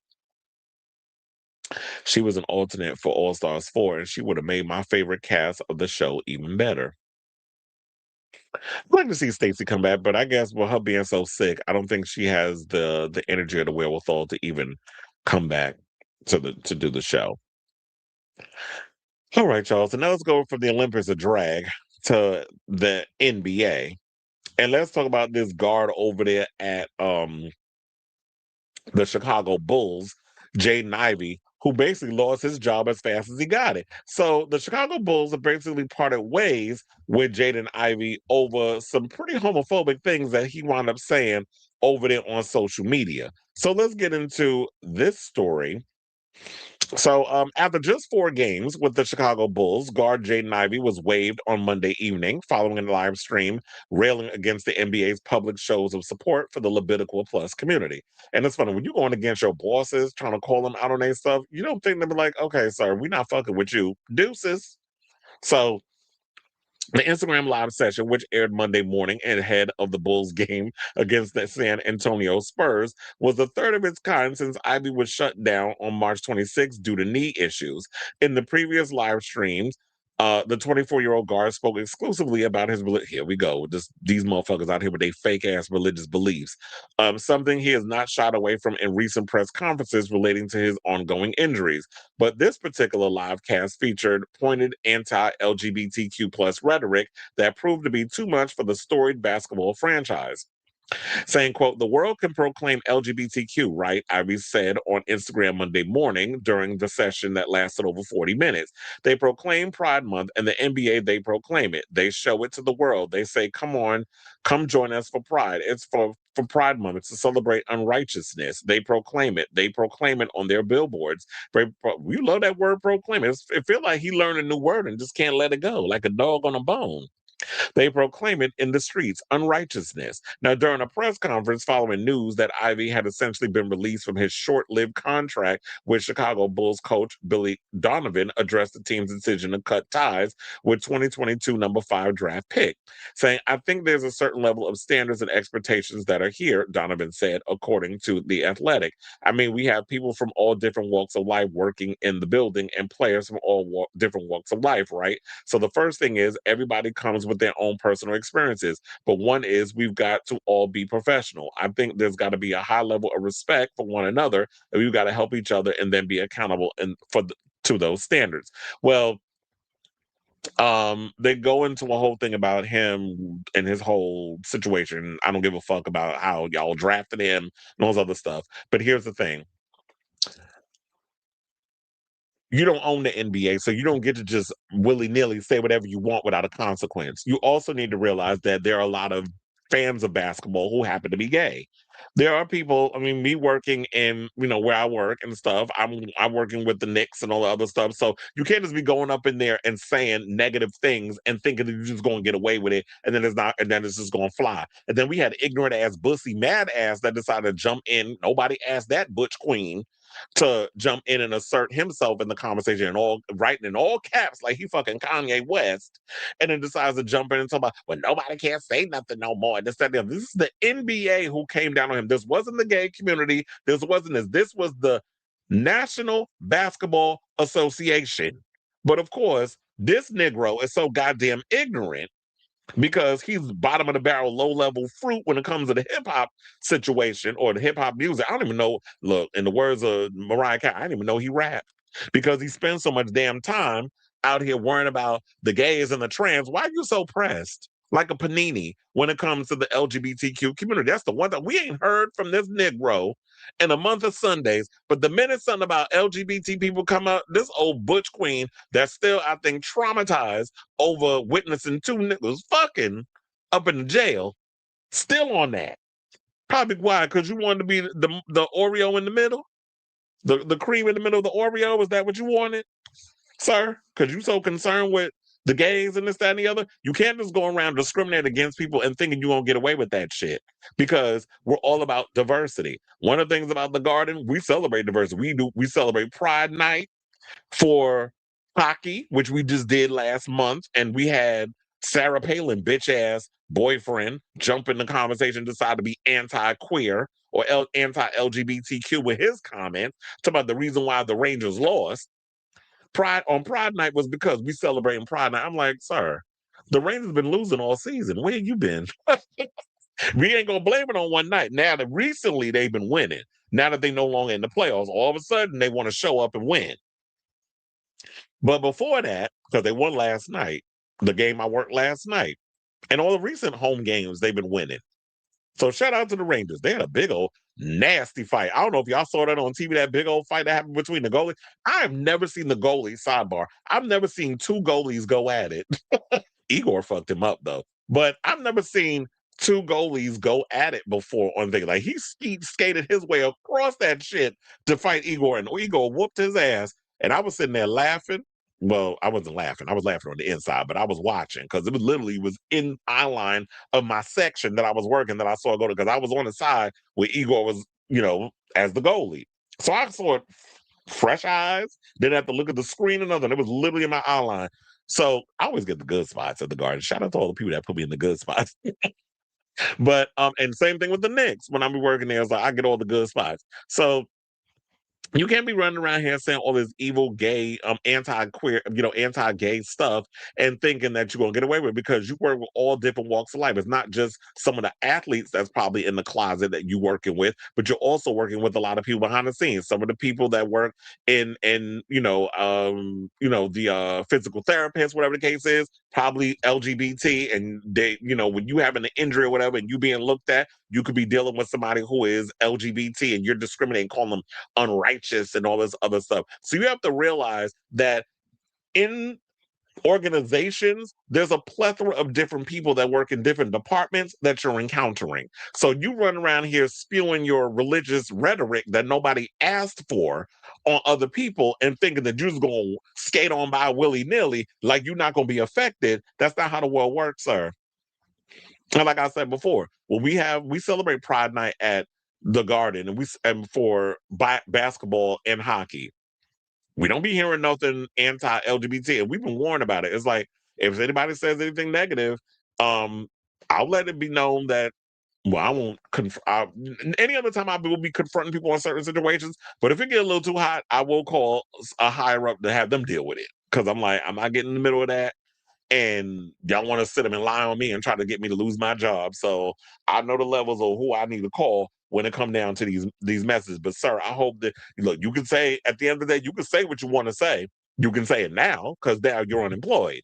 So you can say, so when people say, oh, nobody can't say nothing, whatever, you can't say a joke or this, I'm like, this is not a joke. When you're sitting there calling somebody's sexuality or who they're in a relationship with in a negative, and putting it in a derogatory negative term, there's no joke in that. It's always a joke when it's the other person that's affected. But then when somebody says something you don't like, then you want the same type of courtesy. No, bussy, that's not how that works. And that's not how it worked for you either, Ashy. So I say all this to say, what do you guys think of this story regarding Jaden Ivey getting kicked off the Bulls after going on social media and spewing anti-LGBT rhetoric? Whatever your thoughts, because y'all have to remember that when y'all say stuff like this, okay, it's cute or whatever that, you can go after the gay community and stuff, and let's discriminate against them. But if somebody comes out and says something against Black people, and I don't want to hear don't be equating Black with gay, why not? There's Black queer people. That's double the discrimination. So when a white person comes and says some shit to you, I don't want y'all coming out and all of a sudden wanting the sympathy and empathy, because discrimination is discrimination, regardless of the situation where it comes from. And it's discrimination against a marginalized group. So just because you got a little piece of, oh, they're not coming at us. Oh, when they're done with them LGBT people that you sitting there throwing that straight, you don't think that certain people gonna come after your ass next? Nobody's exempt, especially when you're considered an other in this world that is run and dominated by white people. So watch what you say, sir, and hopefully you learn, but I don't think so, because I guess your frontal lobe hasn't fully developed. So I don't feel like he's learned his lesson, because all that Jesus shit, look, it got your ass fired. So let me know what you guys think of this story in the comments down below.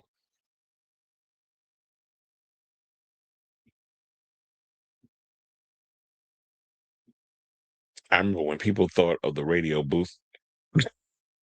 They thought he was a well. He do get bulldagger tease. I do agree with that. He do look like a lesbian.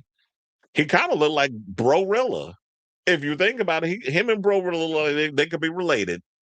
He was born out of wedlock, so based on his logic, he shouldn't even be okay. That's funny how people always try to discriminate against other people. It's like, sir, I need you to look in your own glass house before you throw that stone. This is why I parted with religion like I have, because religion makes one dismissive of anyone that doesn't fall into the religious rhetoric they spew, even if they're these people in this, especially in this country, y'all are so sucked into this whole religious cult that y'all can't even see past your own bullshit. Could agree with that. That they probably wanted. That was probably the excuse. Like, you know what? Your first one, your knee fucked up. The season's almost over. I don't know if the Bulls going to the playoffs. I ain't been paying attention like that. I know the Knicks is definitely going to the playoffs. I'm still waiting on pins and needles for my schedule to get updated because I will most likely be working those playoff games. But yeah, when it comes down to it, it's like they probably wanted to get rid of him, but they're like, your knees fucked up. You ain't no use to us. You probably really ain't been playing all that well anyway. And so we'll just use this as the scapegoat. Be like, oh, you said something dumb. That's the nail in the coffin. Chop him. We don't want him. Deuces.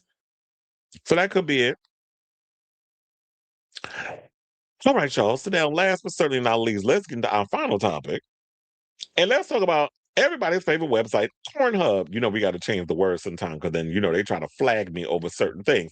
So it's funny. We was talking about Kristi Noem husband earlier and his little fetishes, but it's like a lot of you older people, y'all being called out because they send a lot of older folks, thinking particularly men, be the ones that be watching the T and LGBT content. So let's get into that story. Shout out to Out for this explosive tation. So once again, the older generation is consuming the most trans adult content. Pornhub just dropped their annual statistics for Transgender Day of Visibility. That was yesterday, the 31st. It's always on the 31st of March. And the spicy data shows that trans performers are more booked and busy than ever before. Even though they talk about that trans people are stealing your jobs, or they're the ones that's doing this stuff, but y'all be over here beating y'all meat to the T-girls, to the dolls over there on social media. My anti-LGBTQ plus legislation has swept the nation since President Donald Trump's inauguration in 2024. The trans community is continuing the good fight by being unapologetically visible. And shout out to y'all because I love my trans girls and boys. In fact, many trans adult entertainers saw record numbers in viewership despite the hostile political climate. Emma Rose secured the #1 spot on Pornhub's 2026 stats for the second year in a row, while familiar faces Eva Maxim, Ariel Demure, not Mindful, and Daisy Taylor rounded out the top 4. Let's break down the viewership in the past year. Now, Pornhub. Forgot we got to change the name to protect the innocent and to protect my algorithm. Data reveals Alaska as a top. Child, you think Sarah Palin man up in there watching that? Alaska is the top state that brings the most adult trans content in the U.S., while Louisiana, Rhode Island, New Hampshire, and Vermont round out the top 5. Now, from a global perspective, Italy takes the #1 spot for the country that watches the most erotic trans content for the second year in a row. Uruguay, UK, Brazil, and child, you already know about Brazil. And Puerto Rico make up the rest of the top places worldwide. Finally, the boomers take the crown as the age group who consumes the most trans videos on Pornhub. Isn't it ironic, don't you think? How the generation that speaks out against trans rights happens to be the biggest fan of the genre. The call is always coming from inside the house.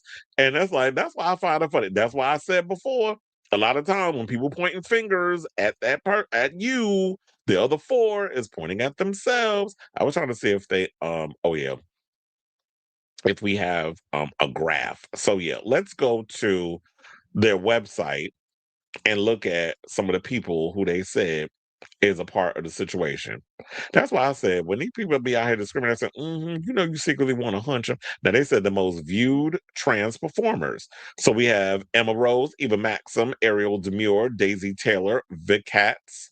I never heard of any of these people. Sissy Milana, Kimmy Asian Trans, Femboy Hami, Vanal, or is that Vanial, Puppy Girl XO, Shining 2022, Dota Dasp. There's a lot of names up in here. But let's scroll through because I ain't gonna read all these. So we got Eva Peaches. I like that name. Most searched trans terms: trans F's girl, transgender, trans F's guy, trans fuck straight guy, FTM, transgender big dick, trans. I ain't gonna be able to monetize this. Trans threesome, trans woman, trans CUM, black trans anal, Asian trans Italiana, trans solo, trans cream. Oh, y'all be cream pieing out here, okay? Trans lesbians, trans man, trans dildo, trans cute trans gangbang, trans Latino. I didn't even know they had this many damn categories.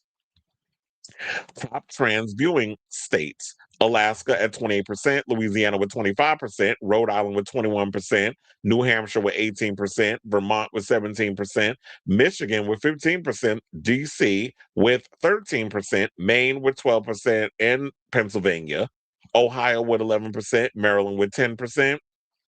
8% goes to Massachusetts, Colorado 7%. Then we have Iowa with 6%. 5% to Oregon, Wisconsin 4%, 3% goes to Delaware, West Virginia, and Connecticut, and 2% is in New Mexico. I'm just glad New York and Jersey is not on this list. Probably because we got so many trans people out here, people don't have to resort to the porn sites in order to get off. They can just hook up. And then we got their viewing countries. Italy at 90%, Uruguay with 77, 72 goes to the UK, 70 to Brazil. Puerto Rico, 54%, Dominican Republic, 43%, Colombia with 39%, Spain with 38%, 35% goes to Argentina. Portugal, don't cry for them. Portugal for 33%, not Israel, child, 30%, Iceland with 28%, and Greece. Costa Rica with 27%. 24%, blame Canada. Belgium with 19%, 18% goes to Switzerland, 17% New Zealand, the US with 16%, Norway with 14%, Albania with 13%, Armenia with 12%. They probably think Kim Kardashian is trans. Cyprus with 11%, and Finland, and then Chile with 8%.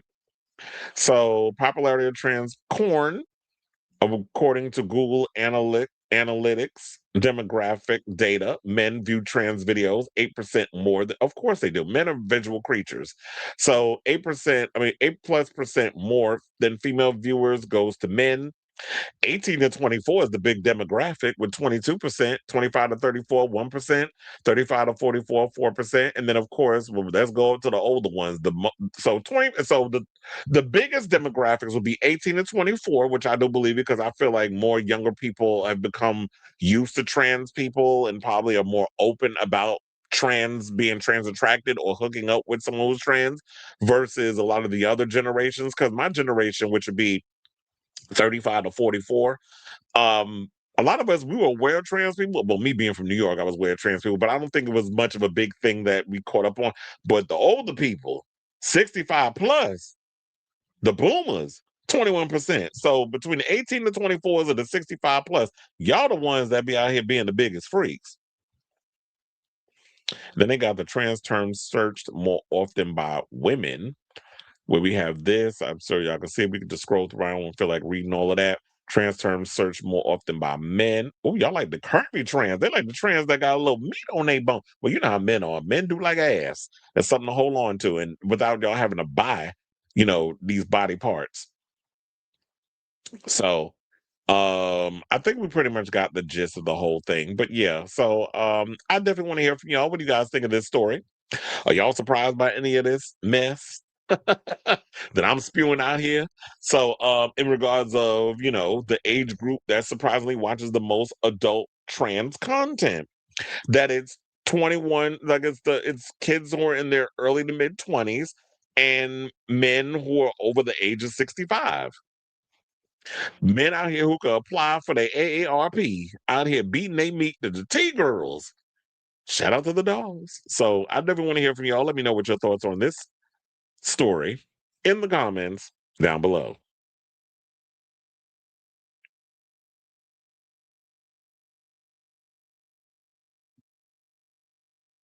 I mean, people actually give these websites their real birth child. Once they started putting all that stuff in the hub, I stopped going over there. I be forgetting that the hub even exists. That's why I'm gonna start calling the hub.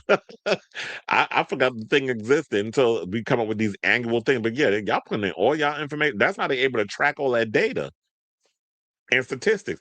Shout out to Ariana Grande Frappuccino. I'm glad you know her name. And Vinny Hacker for celebrating Trans Day of Visibility yesterday. I love to see people celebrating during the toxic climate we're in. Agreed. You forgetting United States have VPN. Oh, yeah, there's that. I forgot about the VPN. So they probably don't want people knowing that they watching it. So they'll mask that they're actually and be like, oh, yeah, let me go to Chile and pretend I'm from Brazil or the Dominican Republic and mask the whole U.S. situation. These, of course, you said that these southern states in the U.S. are hiding. These stats take me back. Not your pickle days.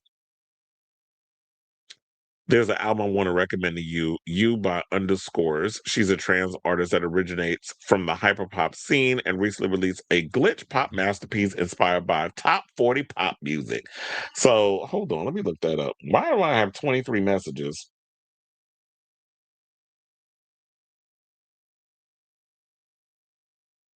I'll check them when Oh, they also just released. Everybody's coming out with me. I'd say March was a good month for music. Oh yeah, they have like a 9-track album they released on March 20th. So, I'll check it out. They also had an album that came out in 2024. So yeah, I'm always down to checking out new stuff, all that stuff. So I'll check it out when I get around to it. Okay, you said actually the 18 to 24 is 22%. So it is, and so it is the 65 plus being freaky with 21%. That's why they both in the same kind of boat. She also cited Madonna's music album as an influence for her album. I'm sure you'll love her music. But, I'm always about, I think one of the things I've always been more fascinated by, because I know some people get caught up in like vocals and this, that, and the other. I think I've always, because of me growing up playing instruments and stuff, I think I'm more or less, I have a producer's ear. So I'm always interested in production first, singing second. So all that comes, it's always got to be the production for me that really sucks me in.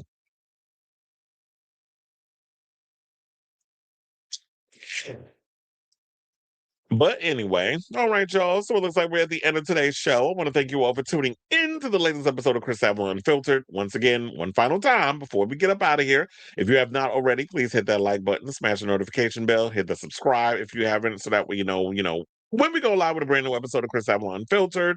I'll be back on tomorrow with a brand new episode of the show. Yeah, I'm not working tomorrow, but I will be back working on the weekend. So I'm enjoying all these little days off that I can. So I'm gonna give you all a show tomorrow. Lord willing, if there's any interesting topics that's going on, I will always find some tea to spill up on this messy show. So yeah, love you all for watching. Thank you all for tuning in. Thank you for jumping up in the comments, leaving comments, and the back and forth banter, all that good stuff. You know how we do on this show. So yeah, love you all for watching. Thank you for your continued support. And until next time, ciao, darlings.